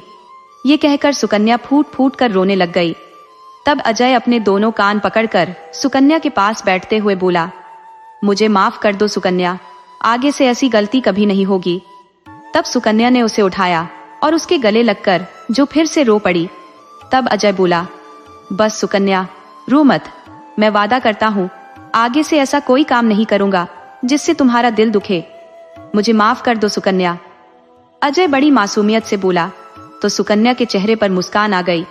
सुकन्या को इस तरह मुस्कुराते देखकर अजय के चेहरे पर भी मुस्कान आ गई। वह सुकन्या को छेड़ते हुए बोला, बड़ा इंतजार करवाया तुमने ये सुनाने के लिए कि मैं तुमसे प्यार करती हूँ। ये सुनने के लिए तो मैं तरस गया था। आज तो आखिर मैंने तुमसे कहलवा ही लिया कि तुम भी मुझसे प्यार करती हो। ये सुनकर सुकन्या की आंखें शर्म से झुक गई। फिर वह अजय बोला, क्या हुआ? तब सुकन्या हड़बड़ाकर बोली, चलो अजय, पहले ही लेट हो रहा है, हम नाश्ता करते हैं, और फिर तुम्हें पता है ना, आज हमें रतन सिंह की बुआ के यहाँ भी जाना है। तब अजय बोला, हाँ, लेकिन सुनो तो सही। तब सुकन्या कुछ सुनने से पहले ही शर्मा कर जो भागकर बाहर आ गई। तब अजय भी उसके पीछे पीछे आ गया। नाश्ता करने के बाद अजय और सुकन्या ठाकुर दिग्विजय सिंह से यह बहाना बनाकर कि उन्हें दूसरे गांव में कुछ जरूरी काम है, उन्हें जाना होगा, और वहां से निकल गए। वे लोग सीधे ही ठाकुर दिग्विजय सिंह की बड़ी बहन शारदा देवी की ससुराल आए। वहां एक व्यक्ति से उनके घर का पता पूछा तो उन्हें शारदा देवी की हवेली का पता मिल गया। उनका पता ढूंढने में अजय और सुकन्या को ज्यादा दिक्कत नहीं हुई। वह व्यक्ति शारदा देवी की हवेली के पास उन लोगों को छोड़ आया था। हवेली एक खंडहर नुमा इमारत में बदल चुकी थी। देखने पर ऐसा ही लगता था जैसे किसी जमाने में वह काफी आलीशान और भव्य रही होगी। जैसे ही अजय और सुकन्या ने हवेली में प्रवेश किया तो देखा एक बुजुर्ग औरत मंदिर के सामने बैठी भगवान का ध्यान लगाए हुए थी। अजय और सुकन्या समझ चुके थे कि यही रतन सिंह की बुआ और ठाकुर दिग्विजय सिंह की बहन शारदा देवी है। कुछ ही देर में वह औरत उठी और अजय और सुकन्या को हैरानी से देखने लगी। अजय और सुकन्या ने देखा कि वह बुजुर्ग हो चुकी औरत जो उसका कद लंबा था, रंग गोरा था, लेकिन चेहरा पूरा झुर्रियों से भर चुका था। सिर के बाल भी सारे सफेद हो चुके थे। उसे देखकर ऐसा लगता था कि अपनी जवानी में वह काफी खूबसूरत रही होगी। शारदा देवी कुछ बोलती उससे पहले ही अजय और सुकन्या ने जाकर उनके पैर छू लिए। तब शारदा देवी का हाथ एकाएक ही उनके सिर पर आ गया और वह बड़ी हैरानी से और बड़े प्यार से बोली, कौन हो तुम? मेरी पहचानने में नहीं आए। तब सुकन्या और अजय ने कहा, बुआ सा, हम आपसे मिलने आए हैं। ये सुनकर शारदा देवी हैरान रह गई और वह बोली, अरे तुम खड़े क्यों हो? वह एक हॉल में उन दोनों को ले आई और एक लकड़ी के तख्त पर दोनों को बिठाया और पास में दूसरी तख्ती पर खुद बैठ गई और बोली, बताओ कौन हो तुम और कहां से आए हो? ये सुनकर सुकन्या बोली, हम आपकी भतीजी रेणुका के ससुराल से हैं। यह सुनकर शारदा देवी हैरान रह गई और बोली, मेरी भतीजी के यहाँ से? कैसी है वह मेरी रेणुका? खुश तो है ना? पता नहीं कितनी बड़ी हो गई होगी। ये कहते हुए शारदा देवी के चेहरे पर दुख उभर आया। तब सुकन्या ने कहा, हाँ बुआ, हम उसके ससुराल से हैं। मेरा नाम जानवी है और ये मेरे पति अजय है। तब शारदा देवी बोली, तुम लोगों को मेरे से कुछ काम है क्या? ये सुनकर सुकन्या दुखी होते हुए बोली, हाँ बुआ जी, जरूरी काम है और आप ही है जो हमारी मदद कर सकती हो। आपको पता होगा, आपकी भतीजी रेणुका की सबसे छोटी ननंद गंगा का विवाह आपके भतीजे रतन सिंह से होने वाला है। ये सुनकर शारदा देवी हैरानी से बोली, क्या? तब सुकन्या बोली, हाँ बुआ सा, आपको पता नहीं है? तब शारदा देवी बोली, लेकिन मुझे तो इस बारे में कुछ भी पता नहीं है। तब सुकन्या बोली, बुआ, इसमें आप हमारी मदद कर सकती हो, क्योंकि जिस गंगा से आपके भतीजे रतन सिंह का विवाह होने वाला है उसकी आयु 14 साल की है। अब आप ही बताओ बुआ जी, आपके भतीजे और गंगा का कोई मेल है? और साथ में आपको तो पता है आपके भतीजे की दिमागी हालत कैसी है, लेकिन आपका भाई ठाकुर दिग्विजय सिंह जबरदस्ती विवाह करवा रहा है। इससे पहले भी उसकी वजह से गंगा की 2 बड़ी बहनों की जिंदगी बर्बाद हो चुकी है, जिसमें से एक तो इस दुनिया को हमेशा के लिए छोड़ छाड़ कर जा चुकी है। अब वह गंगा से उसका विवाह करवाना चाहता है। अब आप ही बताओ, इस विवाह का क्या मतलब होगा? एक तो गंगा की उम्र कम है, ऊपर से आपके भतीजे की दिमागी हालत भी ठीक नहीं है, तो कैसे बीतेगी गंगा की जिंदगी उसके साथ? ये सुनकर शारदा देवी के चेहरे पर क्रोध के भाव उभर आए और वह बोली, अरे वह दुष्ट दिग्विजय अपनी हवस के लिए जो ये सब कर रहा होगा। तब सुकन्या बोली, आपने क्या कहा? ये सुनकर शारदा देवी ने एक लंबी सांस ली और कहा, तुमको मेरी मदद की जरूरत है? तब सुकन्या बोली, बुआ, एक आप ही हो जो इस विवाह को रुकवा सकती हो, वरना कोई भी आपके भाई के खिलाफ उसके डर की वजह से कुछ नहीं बोल पाता। ये सुनकर शारदा देवी बोली, मैं तो उसका चेहरा भी देखना नहीं चाहती। तब सुकन्या बोली, बुआ जी, ये तो हमें पता नहीं आप दोनों बहन भाई के बीच क्या अनबन है, लेकिन आप दोनों के बीच कोई ना कोई बात तो है। लेकिन ठाकुर दिग्विजय सिंह आपका भाई है, वह आपकी बात कभी नहीं टालेगा। यह सुनकर शारदा देवी गुस्से में यह कहते हुए उठ खड़ी हुई, ऐसा भाई तो भगवान किसी को ना दे। भाई के नाम पर कलंक है, कलंक। वाह! उसका चेहरा गुस्से में तमतमाने लगा। तब शारदा देवी को गुस्से में देखकर सुकन्या ने खड़े होकर उसके कंधे पर हाथ रखा और बड़े प्यार से बोली, हम आपको ठेस नहीं पहुंचाना चाहते थे बुआ जी, लेकिन क्या हम जान सकते हैं ऐसी कौन सी बात है कि आप अपने भाई से इतनी नफरत करती हो? ये सुनकर शारदा देवी बोली, बेटी, पुराने घावों को मत कुरेदो, कुरेदने पर घाव हरे हो जाते हैं। तब सुकन्या ने उसका हाथ अपने हाथ में लेकर बोली, बुआ जी, आप हमसे बड़ी है और एक ममता की मूरत है आप इतनी दुखी हो, ये भला हम कैसे देख सकते हैं? दर्द को बताने से दर्द में कुछ राहत मिलती है, और ये भी तो हो सकता है आपने जिस सच्चाई को छुपा रखा है, शायद उसके बताने से किसी मासूम की जिंदगी बच जाए। ये कहकर सुकन्या ने वापस बुआ को लकड़ी की तख्ती पर बैठा दिया और उनके पास बैठ गई और बोली, बताओ बुआ, आखिर में वह कौन सी बात है जिससे आप अपने ही सगे भाई से इतनी नफरत करती हो और यहाँ अकेले घुट घुट कर जीने पर मजबूर हो? इतने साल बीत गए लेकिन आप अपने भाई से मिलने तक नहीं गई। ये सुनकर शारदा देवी ने एक लंबी सांस ली और सोचते हुए बताने लगी। तब रतन की बुआ बोली, बेटी, मेरे बापू सा गांव के बड़े ही इज्जतदार और रुतबे वाले आदमी थे। सारे गांव के लोगों को वह अपनी संतान की तरह प्रेम करते थे। सभी लोग बड़ी इज्जत करते थे उनकी। देवता समान थे मेरे बापू और मेरी माँ, लेकिन बहुत ही अच्छी और संस्कारी औरत थी। विवाह के काफी दिनों के बीत जाने पर भी मेरी माता को कोई संतान नहीं हुई। काफी देवी देवता के जो मन्नत मांगी, तब जाकर मेरा जन्म हुआ।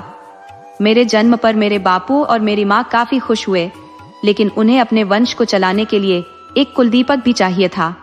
और आखिर काफी मन्नत और देवी देवताओं को ढोकने के बाद दिग्विजय सिंह का जन्म हुआ। ये कहकर शारदा देवी चुप हो गई और फिर बोली, दिग्विजय और मेरे में मात्र 2 बरस का अंतर था। मेरे बापू ने दिग्विजय के जन्म पर सारे गांव को दावत दी, गरीबों को दान किया, लेकिन जैसे जैसे दिग्विजय सिंह बड़ा हो रहा था, वैसे वैसे सबके लाड प्यार ने उसे बिगाड़ दिया था। उसका पढ़ने लिखने में और कुछ सीखने में बिल्कुल भी मन नहीं था।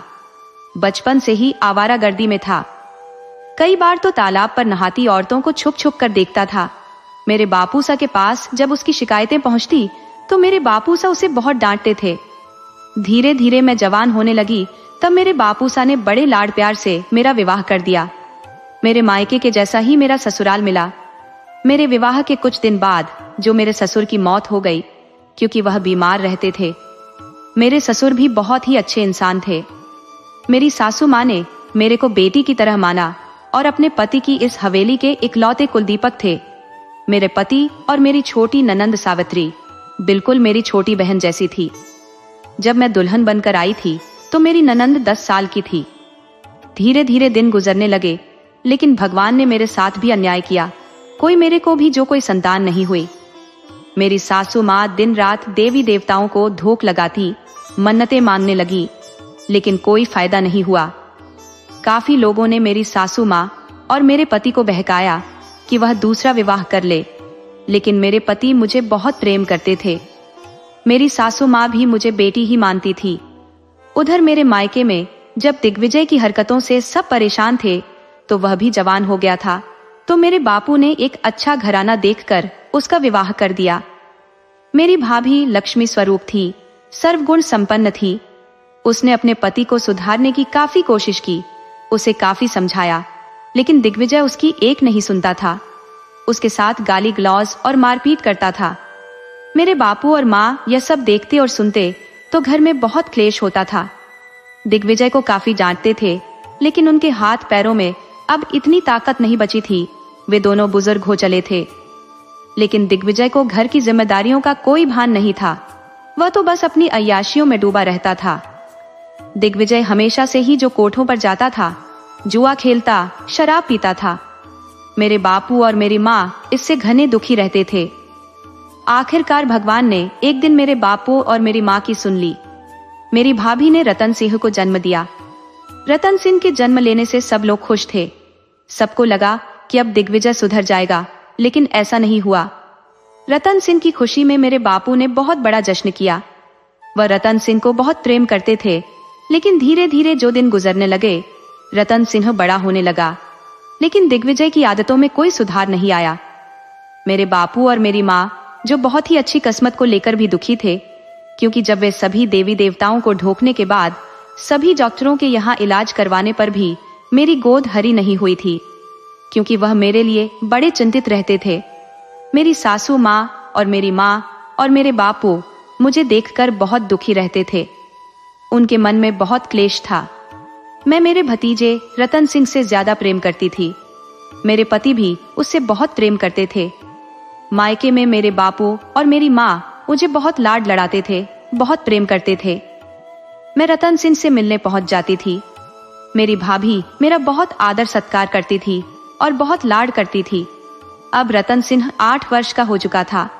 वह बहुत ही प्यारा था, सबसे अच्छे से घुल मिल जाता था। तब एक दिन ये कहते हुए शारदा देवी की आंखों में आंसू आ गए और उसका गला भर आया। फिर शारदा देवी ने अपने आप को संभाला और आगे बताया।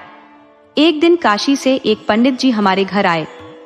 उसने मेरी सासू माँ को बताया, पुत्र प्राप्ति के लिए तुम्हें एक बड़ा हवन करवाना होगा। उसकी बात मानकर हमने गांव के बाहर जो पहाड़ी पर कुल देवता का मंदिर है, वहां हवन का आयोजन किया। सारे गांव को दावत का न्योता था। सब कुछ वहीं पर हुआ था। परंपरा के अनुसार हवन में पहनने के लिए कपड़े मायके से दिग्विजय सिंह लाया था। उसके साथ में रतन सिंह भी आया हुआ था। जब मैं और मेरे पति दोनों ही हवन में बैठे थे, सारा गांव वहां पर इकट्ठा था। तभी मेरी छोटी ननंद की तबीयत ठीक ना होने की वजह से वह वापस हवेली आ गई। उसके साथ रतन भी आ गया था, लेकिन किसे पता था कि अब क्या होने वाला है। सबसे नजर बचाकर दिग्विजय भी उसके पीछे पीछे हवेली में आ गया और मौका देखकर उसने मेरी ननंद के साथ जबरदस्ती करने की कोशिश की। उसकी चीख सुनने वाला कोई नहीं था, क्योंकि सारे गांव के लोग तो कुल देवता के मंदिर पर थे। आखिरकार दिग्विजय सिंह ने मौका देखकर उसको जो कहीं का नहीं छोड़ा। मेरी ननंद अपने आप को बचाने के लिए काफी रोई चिल्लाई, लेकिन बचा नहीं सकी। उसकी चीख को और उसके दर्द को देखकर रतन सिंह के दिमाग पर ऐसा असर पड़ा कि आज भी वह उससे उबर नहीं पाया। आज भी उसका दिमाग बिल्कुल बच्चों जैसा है। वह वहीं पर बैठा रोता रहा, लेकिन दिग्विजय अपनी मनमानी करके वापस चला गया। जिस दिग्विजय को मेरी ननंद भैया कहकर बुलाती थी, उसने उसकी जिंदगी बर्बाद कर दी। जब हम लोग आए तो मेरी ननंद की ऐसी हालत देखकर बहुत घबरा गए। सारे गांव में हमारी बदनामी हो चुकी थी। लोग मेरी ननंद को लेकर तरह तरह की बातें बनाने लगे। मेरे बापू ने जब यह खबर सुनी तो वह भी गहरे सदमे में चले गए। मेरे पति अपनी बहन की इज्जत का बदला लेने के लिए दिग्विजय के खून के प्यासे हो चुके थे। उसे काफी ढूंढा, लेकिन उसका कहीं पता नहीं चला। मेरी ननंद यह सब सहन ना कर सकी और फंदे का फंदा लगाकर उसने अपनी जान दे दी। गांव के लोगों ने भी दिग्विजय को ढूंढा, लेकिन उसका कहीं पता नहीं चला। मेरी ननंद के मौत के 10 दिन बाद मेरी सासू माँ उसकी याद में चल बसी। मेरे पति खुद को गुनहगार मान रहे थे।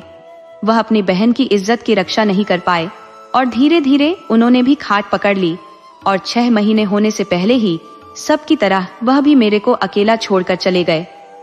यह कहकर शारदा देवी रोने लगी और बोली, मायके से भी मेरे बापू दिग्विजय की वजह से अपनी बदनामी सहन नहीं कर सके और इस सदमे में चले गए। 2 महीने होने से पहले इस दुनिया को छोड़कर ही चले गए थे। उनकी बरसी होने से पहले मेरी माँ भी चल बसी। सबके जाने के बाद दिग्विजय को अब किसी का डर नहीं रहा और वह वापस खुद के गांव आ गया। मैंने अकेले उसे सजा दिलाने की काफी कोशिश की, लेकिन पैसे के बल पर उस हत्यारे ने सारे सबूत मिटा दिए और अपने आप को निर्दोष साबित कर दिया। कोई भी उसके डर की वजह से उसके खिलाफ नहीं बोल सका, लेकिन मैं उस हत्यारे को कभी माफ नहीं कर सकी। वह हत्यारा है। उसने एक नहीं ना जाने कितनी जानें ली है। मेरा हंसता खेलता परिवार उजाड़ दिया। कई बार सोचा उस हत्यारे की हत्या करके खुद सूली पर चढ़ जाऊं, लेकिन उस मासूम रतन सिंह का ख्याल आता है, क्योंकि मेरी माँ ने मरते वक्त मेरे से वचन लिया था कि मैं रतन सिंह को अपने बेटे की तरह प्यार करूं और उसके सिर पर कभी भी पिता का साया जो उसका नहीं उठने दूं। मजबूरन मेरी माँ को यह वचन देना पड़ा, क्योंकि मरते हुए इंसान की इच्छा पूरी करने वाले की भगवान भी सुनता है। अपनी माँ के वचन को निभाने के लिए मैं अब तक चुप हूँ। चाहे उस हत्यारे को यहाँ सजा मिली हो या ना, लेकिन भगवान के घर उसे सजा जरूर मिलेगी। उसे अपने कर्मों का फल तो भुगतना ही होगा। ये कहकर शारदा देवी की आंखों से जो गुस्से में दहक लगी और आंसू निकलने लगे। शारदा देवी की बात सुनकर अजय और सुकन्या की आंखों में भी आंसू आ गए। तब सुकन्या ने खड़े होकर शारदा देवी के कंधे पर हाथ रखा और कहा, बुआ, मैं जानती हूँ कि आपने कितना दर्द सहन किया होगा।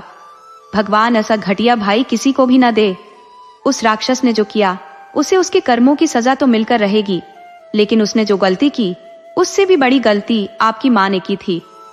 अपने पुत्र के मोह में उसने एक पापी को बचा लिया। अगर उस दिन आपकी माँ ने आपका साथ देकर उसे दिग्विजय को उसके कर्मों की सजा दिलवाई होती तो आज ना जाने कितने जिंदगियां बर्बाद होने से पहले बच जाती।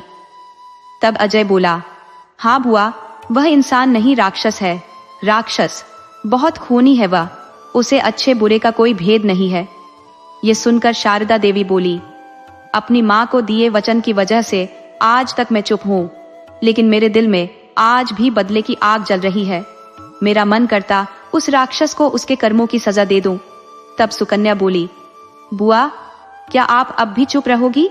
एक वचन की वजह से आप कुछ नहीं कर सकी और वह पापी खुलेआम घूमता रहा।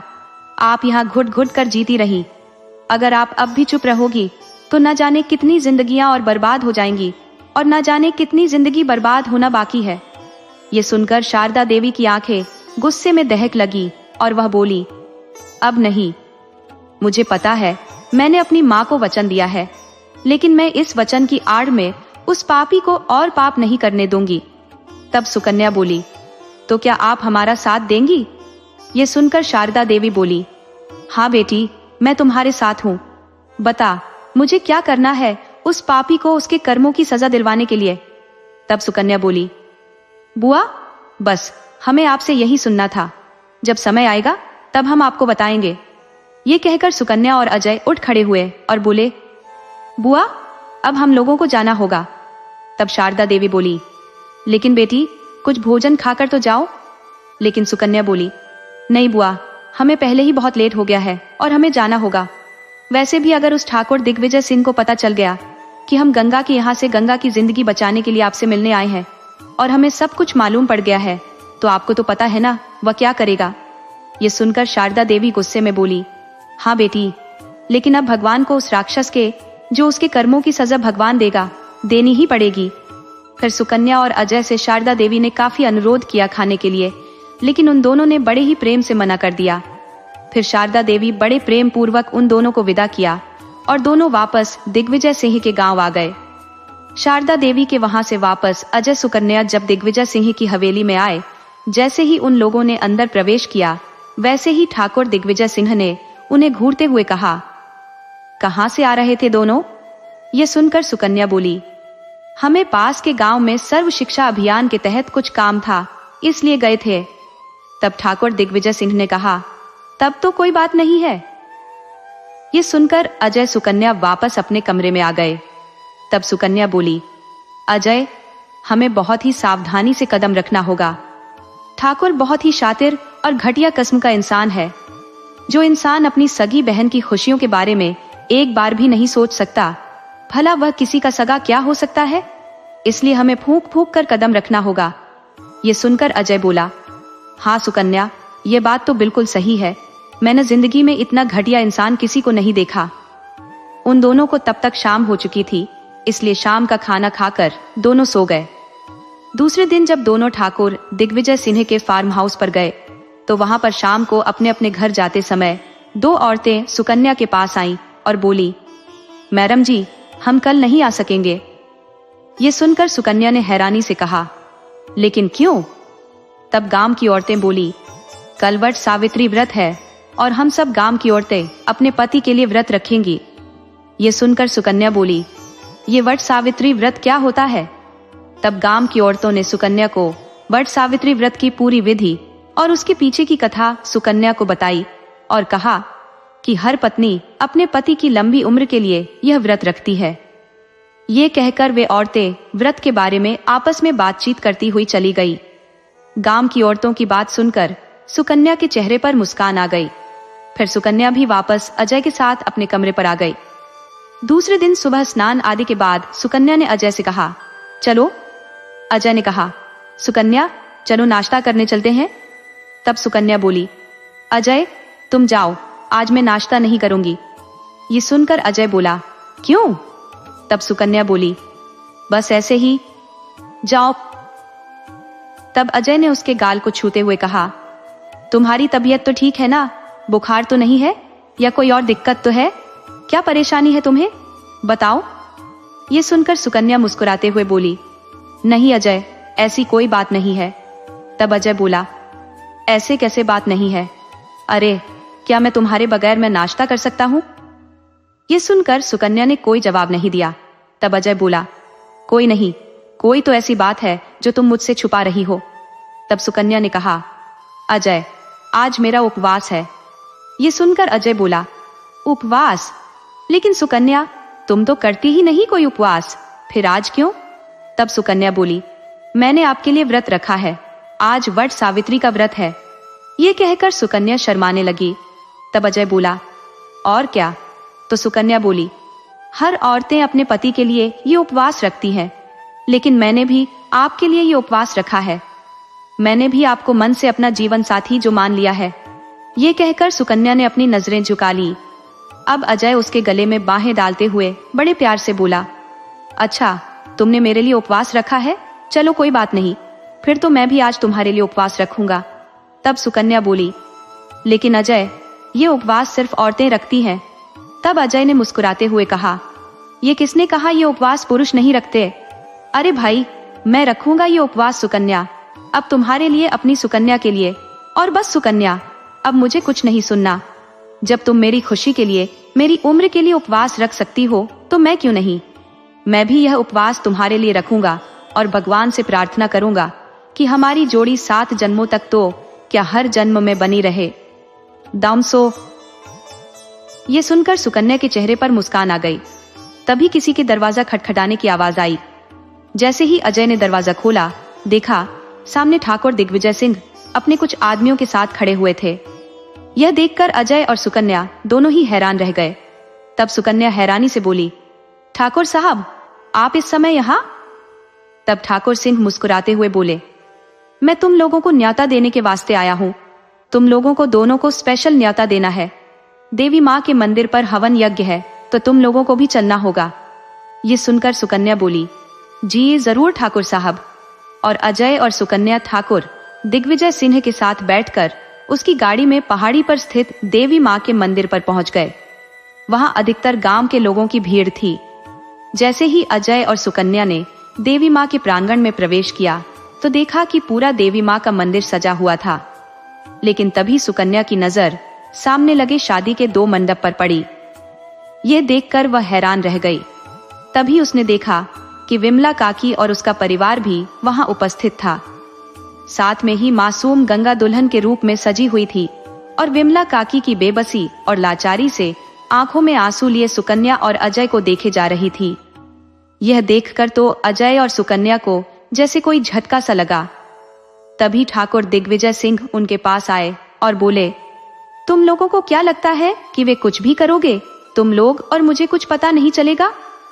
तभी सुकन्या के कानों में आवाज आई, लाडो लाडो। यह सुनकर सुकन्या ने देखा कि उसकी माँ भी वहीं थी और उसके घर वाले भी वहां उपस्थित थे। उसकी माँ का रो रो कर बुरा हाल था। तभी दूसरी तरफ से आवाज आई, सुकन्या सुकन्या। सुकन्या ने उस तरफ देखा कि सिया भी वहां उपस्थित थी। ये सब देखकर सुकन्या के पैरों तले जमीन खिसक गई। वह सोचने लगी, ये सब यहाँ कैसे आए? तभी ठाकुर दिग्विजय सिंह ने कहा, तेरे को क्या लगता था कि हम मूर्ख हैं, कुछ नहीं समझ पाएंगे? मेरी बहन से मिलकर मेरा ही राज जानोगी तुम, और मेरे को पता नहीं चलेगा? तुम्हारी पल पल की खबर है मुझे। तभी राम अवतार और उसकी माँ जो वहां उपस्थित थे वो भी आए। तब राम अवतार की माँ बोली, अरे कलमोही को तो जान से मारने का मन है मेरा ठाकुर साहब, लेकिन मैं क्या करूं, मेरी मजबूरी है। आज तो इसकी सारी चर्बी उतर ही जाएगी। मेरे बेटे का सिर फोड़कर भागी थी ना ये कलमोही। उसने सिया की तरफ देखकर कहा। राम अवतार की माँ गुस्से में सिया को पीटने के लिए आगे बढ़ी, लेकिन ठाकुर साहब के आदमियों ने उसे रोक दिया। तब राम अवतार की माँ बोली, अब देखती हूँ इस कलमोही को मेरे बेटे से कौन बचाता है। ये कहकर वह सुकन्या के पास आई और बोली, मेरे बेटे पर मेरे मुंह पर कालिक पोत कर भागी थी ना?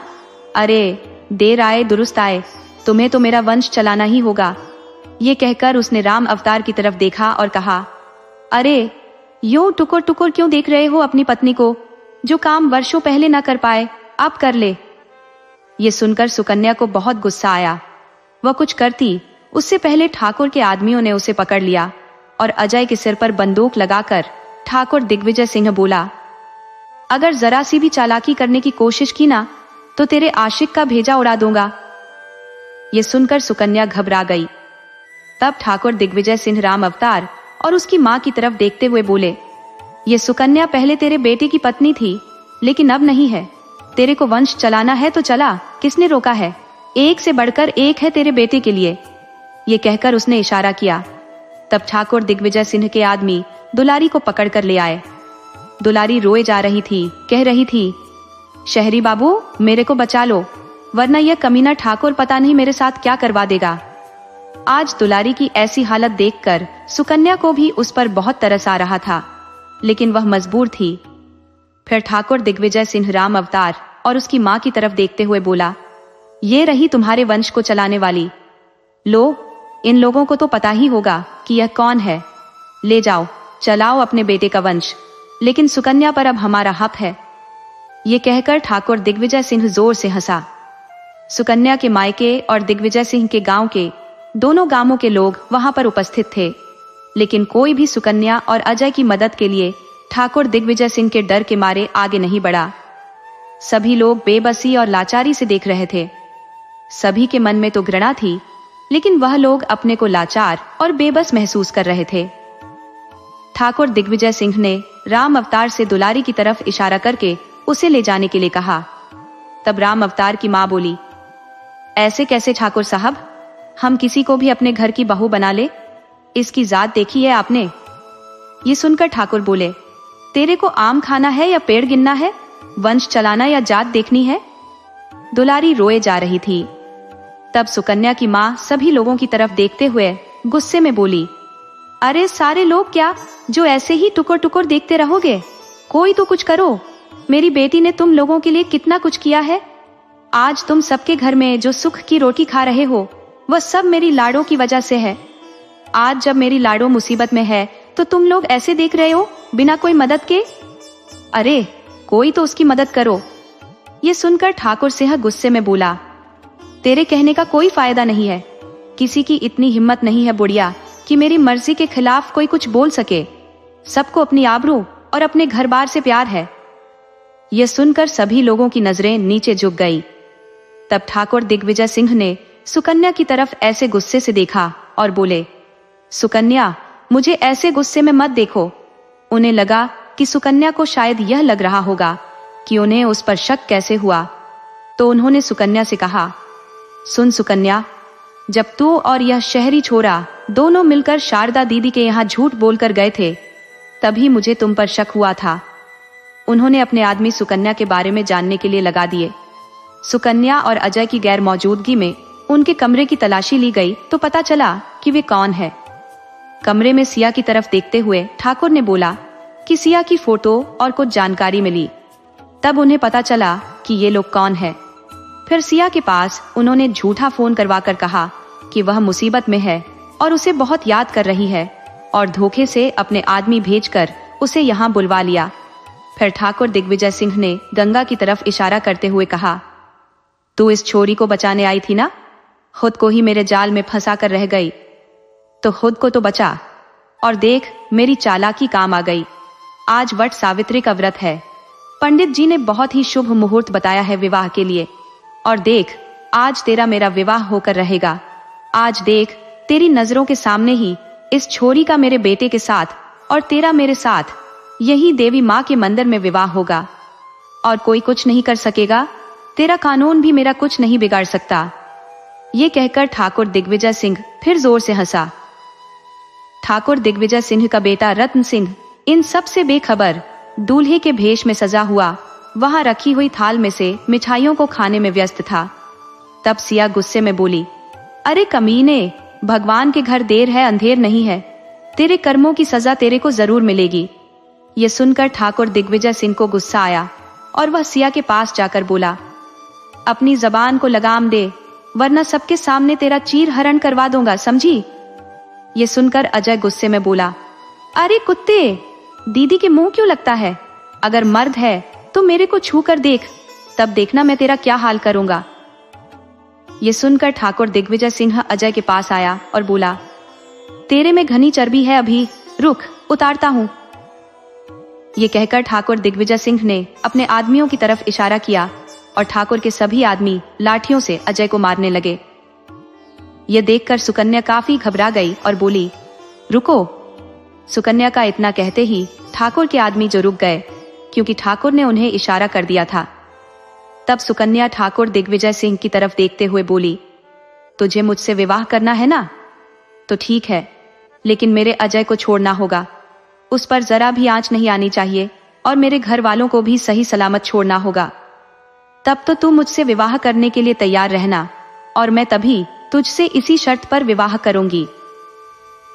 यह सुनकर ठाकुर के चेहरे पर शैतानी मुस्कान आ गई। सुकन्या के मुंह से ठाकुर दिग्विजय सिंह से विवाह करने की बात सुनकर जो वह बहुत जोरों से हंसने लगा, वहीं सभी उपस्थित गांव वालों के चेहरे पर हैरानी के भाव उभर आए। तब अजय बोला, सुकन्या, ये तुम सब क्या कह रही हो? तब सुकन्या बोली, हाँ अजय, शायद मेरी किस्मत में अब यही लिखा है। मुझे अपनी खुशी से बढ़कर तुम्हारी जिंदगी प्यारी है।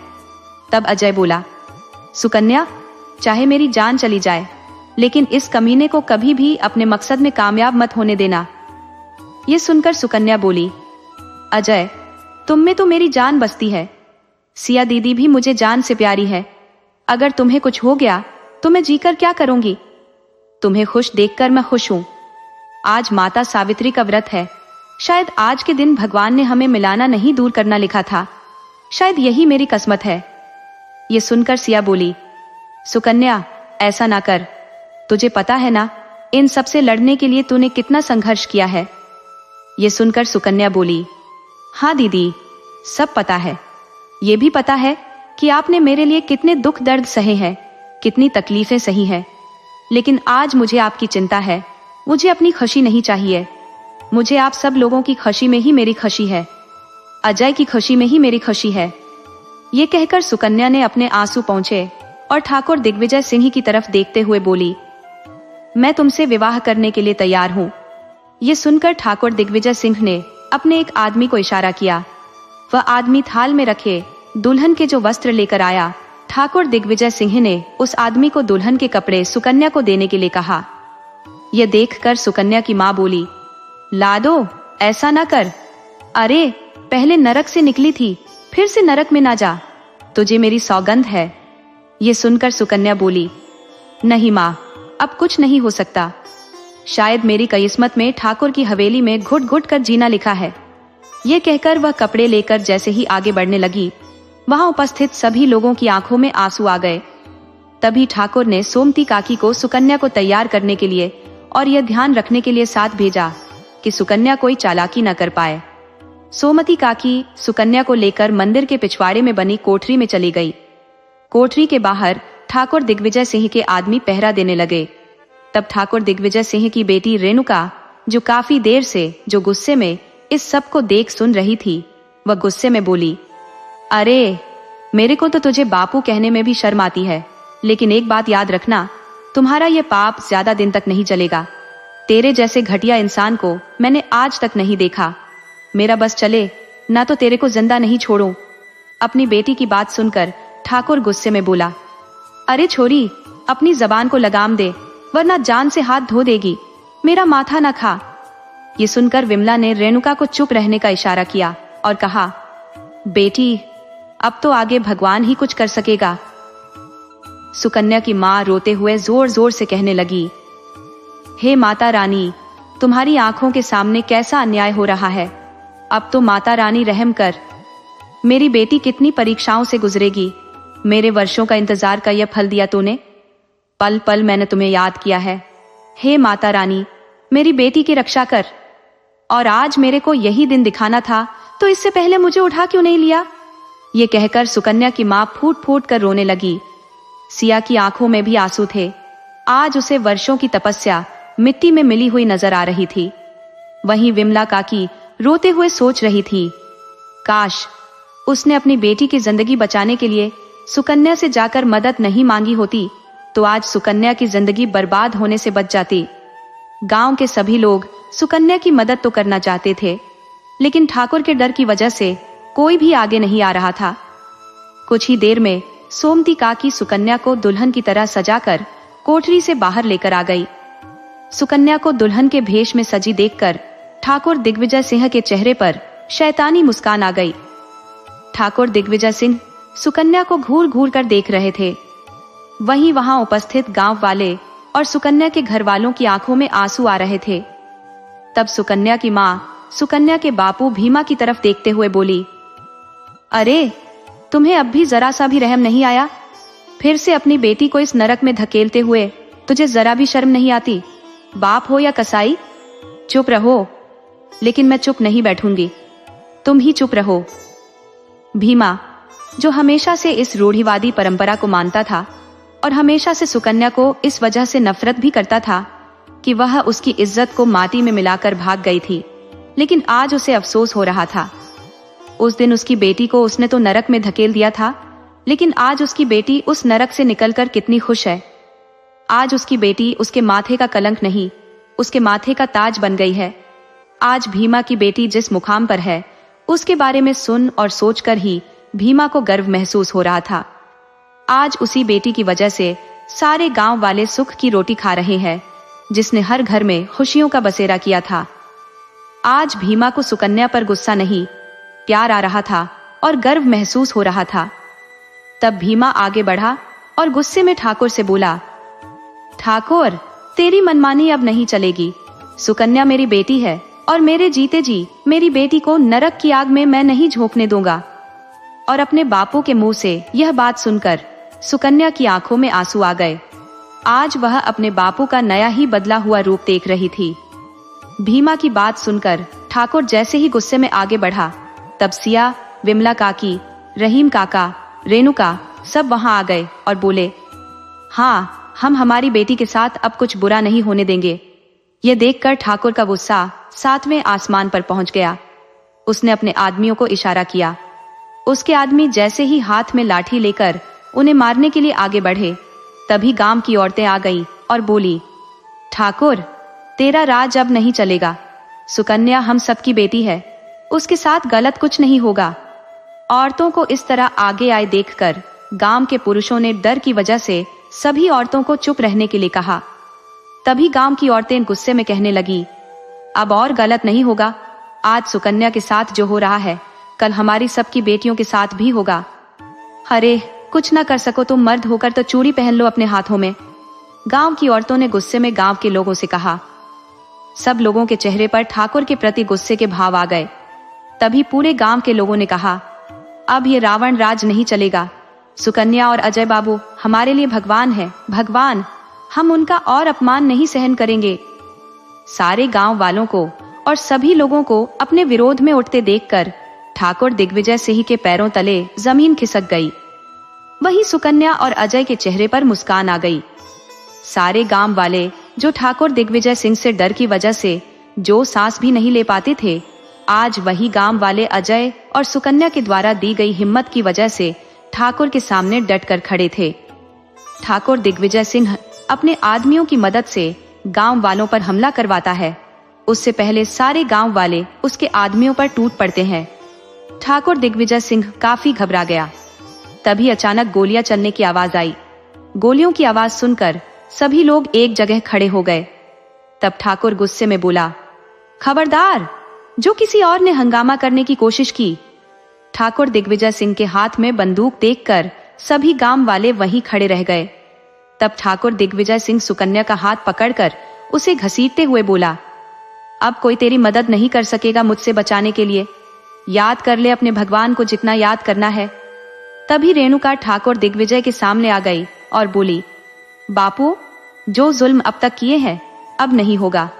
अगर तुम इस पर जुल्म करोगे तो सबसे पहले मेरी लाश से गुजरना होगा। ये देखकर विमला काकी के घर वालों सहित सभी गांव वाले घबरा गए। ये देखकर ठाकुर दिग्विजय सिंह और भी गुस्से में आ गया और बोला, तू ही मर ले पहले। ये कहकर उसने अपनी बंदूक रेणुका के सिर पर लगा दी।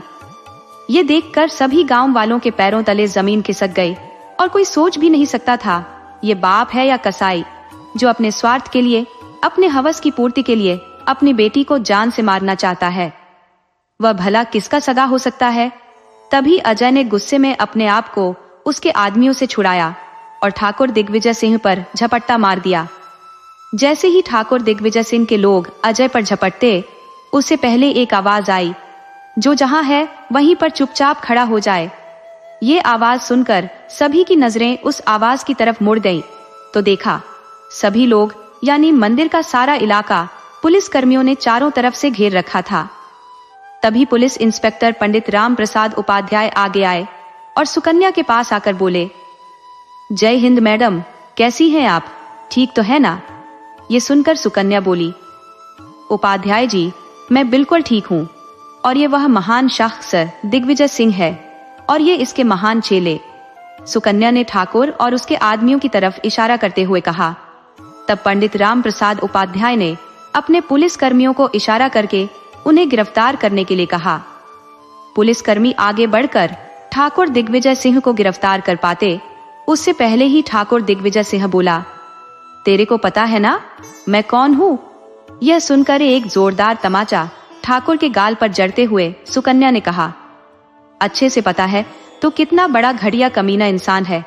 इससे पहले कि यहाँ सबके सामने तेरी और बेइज्जती हो, चुपचाप खड़ा रहे। ये सुनकर ठाकुर चुप हो गया, लेकिन उसकी आंखें गुस्से से जो दहक लगी और उसके आदमियों को गिरफ्तार कर लिया। तभी एक तमाचा ठाकुर दिग्विजय सिंह के गाल पर पड़ा। ठाकुर ने जैसे ही देखा तो ये तमाचा उसकी बहन ने शारदा देवी ने मारा था। तब शारदा देवी बोली, मेरे को पता था कि एक दिन भगवान तेरे सारे कर्मों की सजा जरूर देगा पापी, और देख आज भगवान ने तेरे कर्मों की सजा तुझे दे दी है। तभी सुकन्या वहां आई और बोली, ठाकुर ये तेरी बहन है जिसे तूने घुट घुट कर जीने पर मजबूर कर दिया था, जिसकी हंसती खेलती जिंदगी को तूने नरक बना दिया। आज देख भगवान तुझे तेरे कर्मों की सजा दे रहा है। तेरी बहन की गवाही तुझे सलाखों के पीछे पहुंचाने के लिए काफी है, लेकिन तेरे महान कार्यों की लिस्ट इतनी बड़ी है कि इतनी जल्दी तो उसका समापन होगा नहीं। इतना कहना था कि ठाकुर दिग्विजय सिंह के गाल पर दूसरा तमाचा पड़ा। वह तमाचा विमला काकी और रहीम काका की उस बेटी का था जो अपनी इज्जत बचाने के लिए उस नौकर के साथ घर छोड़कर भाग गई थी। अपनी बेटी को देखकर विमला काकी अपने आंसू ना रोक सकी और वे सभी लोग उसे देखकर हैरान थे। तब विमला काकी की बेटी बोली, इस घटिया आदमी को अपने कर्मों की सजा मिलेगी। भगवान के घर देर है अंधेर नहीं। तूने मेरी जिंदगी बर्बाद करने की सोची, मेरी बहन की जिंदगी बर्बाद कर दी। मैं दूंगी मैडम इसके खिलाफ गवाही। वह बहुत गुस्से में बोली। तब विमला काकी आगे आकर ठाकुर दिग्विजय सिंह से बोली, ठाकुर तूने मेरी बेटियों की जिंदगी बर्बाद की थी, लेकिन आज माता रानी अपनी आंखों के सामने कुछ गलत कैसे होने देती। आज देख माता रानी ने तुझे तेरे कर्मों की सजा दे दी। जब पाप बढ़ता है तो खुद माता रानी तुझ जैसे राक्षसों को सजा देने के लिए आती है। आज सुकन्या बेटी खुद माता रानी के रूप में तुझे सजा देने यहाँ आई है। ये देखकर ठाकुर दिग्विजय सिंह तिलमिला उठा, लेकिन अब वह कर भी क्या सकता था। उसकी स्थिति तो उस घायल कुत्ते की तरह हो गई थी जो घूरने के सिवाय कुछ नहीं कर सकता था। तभी विमला काकी का सारा परिवार वहां आ गया। विमला काकी अपनी बेटी को देखकर उसके गले लगकर फूट फूट कर रोने लगी। तभी रेणुका ठाकुर दिग्विजय सिंह को देखते हुए बोली, तू मेरा बाप है। भगवान करे ऐसे बाप के यहाँ जन्म लेने से पहले ही मैं मर जाती तो ठीक रहता। मैडम जी ले जाओ इनको यहाँ से, मेरे को इनकी शक्ल और नहीं देखनी। रेणुका बहुत गुस्से में बोलने लगी। रतन सिंह जो काफी देर से ये सब देख रहा था, इस सब को देखकर वह बच्चों की तरह डर गया था और वह रेणुका के पास आकर उसके गले लिपट गया। तब रेणुका बोली, बहुत हुआ मेरे भाई, अब तू इस कमीने इंसानों की हाथ की कठपुतली बनने से आजाद है मेरे भाई, और अब तू अपनी बहन के साथ है। तभी पूरे गांव वाले बोले, सुकन्या बेटी हम सब तुम्हारे साथ हैं। इस राक्षस को सजा दिलाने के लिए हम भी इसके खिलाफ गवाही देंगे। तब सुकन्या ठाकुर दिग्विजय सिंह के पास जाकर बोली, तुमने रावण के बारे में तो सुना होगा, वह कितना शक्तिशाली था, लेकिन उसका अंत कैसे हुआ था। वही हाल तेरा है ठाकुर। आज देख तेरे खुद के अपने गांव वाले तेरे खिलाफ है। अब तो तुझे भगवान भी नहीं बचा सकता। और हाँ, तुझे लगता है तू बड़ा शातिर और चालाक है, तो तुमने कहा था ना ठाकुर दिग्विजय सिंह, मैं तुम्हारे जाल में फंस गई हूँ। लेकिन मैं तुम्हारे जाल में नहीं फंसी, उल्टे तुम मेरे जाल में फंस गए थे। तुमने सुना होगा कानून के हाथ बहुत लंबे होते हैं, जिससे बचकर कोई भी मुजरिम नहीं जा सकता, जैसे तुम नहीं बच पाए। तुम्हें तो यही लग रहा होगा ठाकुर, ये सब कैसे हुआ। तो सुनो, जैसे ही मैं विमला काकी की शिकायत पर यहाँ आने का मैंने फैसला किया, तो मैंने पहले गुप्त तरीके से अपने पुलिसकर्मी भी तुम्हारे खिलाफ सबूत इकट्ठा करने के लिए लगा दिए थे। सबसे पहले मैंने रेणुका से तुम्हारे बारे में जाना और तुम्हारे खिलाफ सारा बयान एक टेप रिकॉर्डर में रिकॉर्ड करके आगे भेज दिया। तुम्हें सजा दिलाने के लिए रेणुका का बयान काफी था, लेकिन मैं जानती थी तुम बड़े शातिर इंसान हो, तुम्हारी आगे तक पहुंच है, इसलिए तुम्हें सजा दिलाने के लिए एक नहीं, तुम्हारे सारे कारनामों की लिस्ट तैयार करनी होगी। अब दूसरा, जब मैं यहाँ तुम्हारे घर रहने के लिए आई तो मुझे पता था कि तुम्हारी गलत नजर मेरे ऊपर है। सबसे पहले दुलारी से हमें पता चला कि कैसे सोमती काकी की बेटी के साथ तुमने गलत करना चाहा। धीरे धीरे मैंने सोमती काकी से तुम्हारे बारे में सच जाना। पहले तो सोमती काकी तुम्हारे डर की वजह से कुछ बताने को तैयार नहीं थी, लेकिन मैंने उन्हें विश्वास दिलाया कि तुम्हें इसकी कानो कान खबर नहीं होगी, तुम्हें अपने कर्मों की सजा मिलेगी। फिर रेणुका की तरह सोमती काकी का भी सारा बयान टेप में रिकॉर्ड करके आगे भेज दिया। मैं तुम्हारी पल पल की खबर रखती थी और इसमें मदद मेरी करती थी तुम्हारी जुर्मों की शिकार सोमती काकी। सोमती काकी, दुलारी, न जाने कितने लोगों के बयान मेरे पास तुम्हारे खिलाफ जो टेप रिकॉर्डर में थे, और यह सब मैंने आगे भेज दिए थे। तुम्हें लगता है कि तुम्हारी बहन शारदा देवी के यहाँ हम गए थे तो तुमसे छुप कर गए थे, लेकिन ऐसा नहीं था। हमने जानबूझकर ऐसा किया था कि तुम्हें यही लगे कि हम तुमसे छुपकर उनसे मिलने गए थे, क्योंकि हम जानते थे जब तुम्हें यह पता चलेगा तुम गुस्सा हो जाओगे, फिर कुछ ऐसा करने के बारे में सोचोगे और फिर खुद अपने ही जाल में फंस जाओगे। देखो, आज तुम अपने ही जाल में फंस गए। तुम्हें लगा कि अपने बेटे का विवाह तुम मासूम गंगा से तुम इस तरह करवा दोगे और फिर उसकी 2 बहनों की तरह उसकी भी जिंदगी अपनी अय्याशियों के लिए बर्बाद कर दोगे, और मैं चुपचाप तमाशा देखने के सिवा कुछ नहीं कर पाऊंगी। यही सोचते थे ना तुम? गंगा के परिवार की और तुम्हारी पल पल की खबर मेरे पास थी। सिया दीदी को तुम कहते हो कि तुमने झूठ बोलकर उसे यहाँ बुलाया, लेकिन ऐसा नहीं था ठाकुर। जानबूझकर मैंने अपने कमरे में सिया दीदी की फोटो रखी, जिसे देखकर तुम्हारा सच पता चले। मैंने ही सिया दीदी को फोन करके यहाँ आने के लिए कहा था और उसे ये भी बताया था तुमने अपने आदमियों से झूठ बोलकर यहाँ लाने के लिए भेज दिए थे, और इस तरह अनजान बनते हुए वह तुम्हारे लोगों के साथ आ गई। लेकिन ये सिर्फ तुम्हें फंसाने के लिए मेरा बिछा हुआ जाल था, और तुम्हें लगा कि तुम मुझे झूठ बोलकर यहाँ लाओगे और फिर से कोई घिनौना काम करोगे, और मैं बेबस लाचार तुम्हारा साथ देने के बजाय कुछ नहीं कर पाऊंगी। तुम्हारे इन काले कारनामों का पता किसी को नहीं चलेगा, लेकिन ऐसा नहीं है ठाकुर। मुझे इन सब के बारे में पहले ही पता था, क्योंकि सोमती काकी ने मुझे इस सब के बारे में पहले ही खबर दे दी थी। हाँ, जब मैं दुल्हन के भेष में सजने के लिए अंदर गई थी तो यह सोचकर नहीं कि मैं तुमसे डर गई हूँ और तुमसे विवाह करने के लिए तैयार हूँ, ऐसा नहीं था ठाकुर दिग्विजय सिंह। ये कहकर सुकन्या ने एक छोटा सा मोबाइल अपने कपड़ों से निकाला और कहा, ठाकुर दिग्विजय सिंह, जब मैं अंदर गई थी तब इसी मोबाइल की मदद से, जो हमेशा से गुप्त रूप से अपने कपड़ों में मैं छुपा कर रखती हूँ, उसे मैंने अपने आसपास के थानों, जहां मैंने पहले ही खबर पहुंचा दी थी, उन्हें आने का आदेश दिया, क्योंकि आज तुम्हें पकड़ने का सबसे अच्छा मौका था। तुम्हें रंगे हाथों पकड़ना हमारे लिए सबसे जरूरी था, जिससे तुम फिर से कोई चालाकी चलकर बच ना जाओ। तुम्हें गिरफ्तार करना हमारा सबसे बड़ा मकसद था। हमारे लिए तुम्हारी वजह से न जाने कितनी मासूमों की जिंदगी बर्बाद हो गई, और न जाने कितने मासूमों की जिंदगी और बर्बाद होती। आज तुम्हारी गिरफ्तारी से एक गंगा की ही नहीं, न जाने कितनी गंगाओं को इंसाफ मिला है, और लोगों को तो एक सबक भी मिला है। अब देखो ठाकुर, मैं फंसी हूँ या तुम मेरे जाल में फंसे हो? सुकन्या ने गुस्से में ठाकुर दिग्विजय सिंह की तरफ देखते हुए कहा। तब ठाकुर दिग्विजय सिंह काफी हैरान और परेशान हो गया। वह सोच भी नहीं सकता था मासूम सी दिखने वाली सुकन्या इतनी चालाक भी निकल सकती है। उसे अपने जाल में ही उसने फंसा दिया। तब सुकन्या बोली, ठाकुर दिग्विजय सिंह, आज शिकारी खुद अपने जाल में फंस गया। तुम मेरे से विवाह करना चाहते थे ना?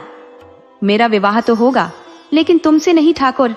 तुमने कहा था ना, आज का मुहूर्त पंडित जी ने अच्छा बताया है, तो आज मेरा और अजय का विवाह यही इसी मंडप में तुम्हारी आंखों के सामने होगा, और तुम कुछ नहीं कर पाओगे। ये कहकर सुकन्या अजय के पास गई और बोली, अजय, क्या तुम इसी मंडप में मुझे अपनी पत्नी बनाओगे? ये सुनकर अजय के चेहरे पर तो मुस्कान और आंखों में आंसू आ गए। वह सुकन्या का हाथ अपने हाथों में लेकर बोला, हाँ हाँ सुकन्या, क्यों नहीं। जब सभी गांव वालों ने अजय और सुकन्या के विवाह के बारे में सुना तो सभी लोग बहुत खुश हो गए। तब अजय ने सुकन्या का हाथ पकड़ा और उसे मंडप की तरफ लेकर चल दिया। मंडप में जाकर अजय ने पंडित जी से कहा, पंडित जी, अपना विधि विधान शुरू कीजिए। अजय और सुकन्या को एक साथ देखकर सभी लोग बहुत खुश थे। भीमा की आंखों में भी आज पश्चाताप के आंसू थे। तभी एक आवाज आई, बेटा अजय। ये देखकर सबने उस तरफ देखा तो अजय के माता पिता खड़े थे। ये देखकर अजय के चेहरे पर मुस्कान आ गई। तब उसके पापा उसके पास आकर बोले, बेटा, हमें माफ कर दो। अपनी जिंदगी में इतना बड़ा दिन क्या तुम अकेले ही रहना चाहते हो? जब से तुम्हारा जन्म हुआ था तब से हमने इस दिन के सपने सजाए थे, हमें माफ कर दो बेटा, अजय के पापा ने दुखी होकर कहा। तब अजय ने उन्हें गले लगा लिया। तब अजय के पापा सुकन्या के पास जाकर बोले, बेटी, हमने तुम्हारी काबिलियत को नहीं पहचाना। अपने बेटे की खुशी को ना चाहकर हमने समाज के खोखले नियमों को ज्यादा महत्व दिया। लेकिन बेटा, बच्चों की खुशी से बढ़कर हर माँ बाप के लिए कुछ नहीं होता, और मेरे अजय की खुशी तुम्हारे साथ है तो भला हमें क्या ऐतराज हो सकता है। ये कहकर अजय के पापा अजय की तरफ देखते हुए बोले, बेटा, तुमसे दूर रहकर पता है हम पर क्या गुजरी है। दूर हम तुमसे पहले भी रहते थे, लेकिन तब तुम हमसे रोज बात कर लिया करते थे। लेकिन अब तुमसे हमसे नाराज था कि अपने पापा से एक बार भी बात करना मुनासिब नहीं समझा। ये सुनकर अजय बोला, सॉरी पापा, आज के बाद ऐसा कभी नहीं होगा। तब अजय के पापा ने खुश होते हुए पंडित जी से कहा, अब देर किस बात की, अब तो वर पक्ष और वधू पक्ष दोनों ही यहाँ पर है, अपने मंत्र उच्चारण शुरू कीजिए। ये सुनकर सबके चेहरे पर मुस्कान आ गई। पंडित जी ने अपने मंत्र शुरू कर दिए। आज सावित्री व्रत के दिन दोनों एक बंधन में बंधने वाले थे। फिर पूरे विधि विधान से अजय ने सुकन्या की मांग में सिंदूर भरा और अपने हाथों से उस मंगल सूत्र को पहनाकर उसे हमेशा के लिए अपनी पत्नी बना लिया। सुकन्या का कन्यादान सुकन्या के कहने पर उसके माता पिता ने साथ किया। सिया ने भी किया। माता पिता के साथ सिया ने भी सुकन्या का कन्यादान किया। सुकन्या ने कहा कि उसके माता पिता ने उसे जन्म दिया है तो सिया दीदी ने उसे जीवन दिया है। सिया की आंखों में आंसू थे। उसे ऐसे लग रहा था जैसे उसकी तपस्या पूरी हो गई हो। तब अजय और सुकन्या ने 7 फेरे लेने के बाद सबका आशीर्वाद लिया। सिया के सामने आकर सुकन्या उसके गले लगकर फूट फूट कर रो पड़ी और बोली, दीदी, आज जो दिन मेरी जिंदगी में आया है यह सिर्फ आपकी वजह से है। अगर उस दिन आपने मुझे उस नरक से नहीं बचाया होता तो आज मेरी जिंदगी नरक से भी ज्यादा बदतर बन गई होती। ये सुनकर सिया ने उसके आंसू पोंछे और कहा, सुकन्या मेरी बहन, ये दिन रोने का नहीं, खुश होने का है। अजय और सुकन्या की शादी के बंधन में बंधे देखकर सभी गांव वालों के चेहरे पर मुस्कान और आंखों में आंसू थे। सभी ने उन्हें आशीर्वाद दिया। उन सबकी नजर अजय और सुकन्या पर थी। इसी मौके का फायदा उठाकर ठाकुर दिग्विजय सिंह ने झटके से अपने आप को पुलिसकर्मियों से छुड़ाकर जल्दी से एक पुलिसकर्मी के हाथ से बंदूक छीनकर पास खड़ी दुलारी के सिर पर लगा दी और दुलारी को पकड़ लिया। ये देखकर सभी लोग परेशान हो गए। तब ठाकुर सुकन्या की तरफ देखते हुए बोला, मेरा नाम ठाकुर दिग्विजय सिंह है। मैं इतनी जल्दी हार नहीं मानने वालों में से हूं। देख, अगर तूने इस छोरी की जान बचानी चाहती है तो अपने आप को मेरे को सौंप दे। ये सुनकर अजय को बहुत गुस्सा आया। वह गुस्से में बोला, तुझे तो अभी मैं। लेकिन फिर सुकन्या ने अजय का हाथ पकड़कर उसे चुप रहने के लिए कहा। दुलारी काफी घबरा गई थी। डर की वजह से वह रोने लगी। वहीं ठाकुर दिग्विजय सिंह दुलारी को घसीट कर ले जाने लगा। दुलारी अपने आप को बचाने के लिए चिल्लाने लगी। वहीं ठाकुर कहता जा रहा था, अगर यह छोरी को बचाना चाहती है तो चुपचाप मेरी हवेली पर अकेले आ जाना। ये कहकर वह जाने लगा। वहीं सब गांव के लोग ठाकुर दिग्विजय सिंह से दुलारी को छोड़ने के लिए कहने लगे। तभी थानेदार पंडित राम प्रसाद उपाध्याय ने कहा कि दिग्विजय, देखो, अपने आप को कानून के हवाले कर दो, वरना अच्छा नहीं होगा। ये सुनकर ठाकुर दिग्विजय सिंह शैतानी मुस्कान हंसते हुए बोला, अब तो ये लोग कुछ नहीं कर सकेंगे मेरा। चारों तरफ दुलारी के रोने और सबसे अपने आप को बचाने की गुहार की आवाजें गूंज रही थी। तभी अचानक रतन सिंह जोर से चीखा और कहने लगा, बापू, छोड़ दो उसे। इस तरह चीखते देखकर सब लोग हैरान रह गए। फिर रतन सिंह वहीं बेहोश होकर गिर गया। ये देखकर शारदा देवी भागकर रतन सिंह को जाकर संभालने लगी। तभी अजय ने ठाकुर पर जो एक झपट्टा मारा, जिससे ठाकुर दिग्विजय सिंह दूर जाकर गिर गया और दुलारी उसके चंगुल से छूट गई। लेकिन ठाकुर दिग्विजय भी कम नहीं था। उसने समय ना गंवाते हुए अजय पर गोली चला दी। अजय के गोली लगती उससे पहले सुकन्या उसके सामने आ गई और गोली सुकन्या के कंधे में लग गई। गोली लगते ही सुकन्या लड़खड़ाकर नीचे गिर गई। यह देखकर सब लोगों के होश उड़ गए और पूरा गांव ठाकुर दिग्विजय सिंह पर टूट पड़ा। ठाकुर दिग्विजय सिंह को मार मार कर गांव वालों ने अधमरा कर दिया। तब पुलिस कर्मियों ने भागकर ठाकुर दिग्विजय सिंह को अपनी हिरासत में लिया। अजय सुकन्या को इस तरह देखकर घबराते हुए बोला, सुकन्या, सुकन्या, और उसकी आंखों में आंसू निकल पड़े। वह चीख कर कहने लगा, कोई है? जल्दी से आओ, मेरी सुकन्या को अस्पताल ले चलो। तभी सिया रोते हुए बोली, आज के दिन ही माता सावित्री ने अपने पति की यमराज से जान बचाई थी। आज मेरी सुकन्या ने ठाकुर जैसे राक्षस से छोटे मालिक की जान बचाई। ये कहकर वह रो पड़ी। जैसे ही पुलिसकर्मी ठाकुर दिग्विजय सिंह को ले जाने लगे तो सुकन्या बोली, इस राक्षस के साथ इन्हें भी ले जाओ। उसने हाथ बढ़ाते हुए राम अवतार और उसकी मां की तरफ इशारा किया। तब पुलिसकर्मियों ने उन्हें भी पकड़ लिया। तब पंडित राम अवतार उपाध्याय बोले, मैडम, आप ठीक तो है ना? और जल्दी सुकन्या को अस्पताल पहुंचाया गया। रास्ते पर अजय सुकन्या को तसल्ली देता रहा। आज सभी गांव वाले और सुकन्या के घर वालों की आंखों में आंसू थे। उनका रो रो कर बुरा हाल था। तभी सुकन्या की जो सभी लोग लंबी उम्र सुकन्या की जल्दी से ठीक हो जाए, सब उसकी लंबी उम्र की दुआ मांग रहे थे। सुकन्या को जल्दी से अस्पताल में भर्ती करवाया गया।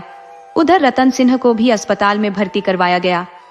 सुकन्या के मायके वाले और ठाकुर दिग्विजय सिंह के गांव वाले सभी मंदिर में जाकर सुकन्या की लंबी उम्र के लिए प्रार्थना करने लगे। उधर रतन सिंह को जैसे होश आया और डॉक्टर कमरे से बाहर आया तो खुश होते हुए शारदा देवी से बोला, अब घबराने की कोई बात नहीं। रतन सिंह बिल्कुल ठीक है। उसे बचपन में कोई गहरा सदमा लगा था, जिसकी वजह से वह अपने मानसिक संतुलन को खो चुका था। लेकिन आज भगवान का चमत्कार ही कहो, अब धीरे धीरे उसकी मानसिक हालत में सुधार हो जाएगा और रतन सिंह भी और लोगों की तरह आम जिंदगी जी सकेगा। यह सुनकर रेणुका, शारदा, सभी गांव वालों की खुशी का ठिकाना नहीं था। लेकिन सभी को सुकन्या की भी चिंता थी। सुकन्या अभी तक बेहोश थी। अजय का रो रो कर बुरा हाल था। उसके घर वाले उसे हिम्मत दे रहे थे। आखिरकार सुकन्या को होश आ गया। जैसे ही सुकन्या को होश आया, अजय ने भागकर उसे अपने गले लगा लिया और फूट फूट कर रो पड़ा। तब सुकन्या बोली, अजय, अब मैं बिल्कुल ठीक हूं।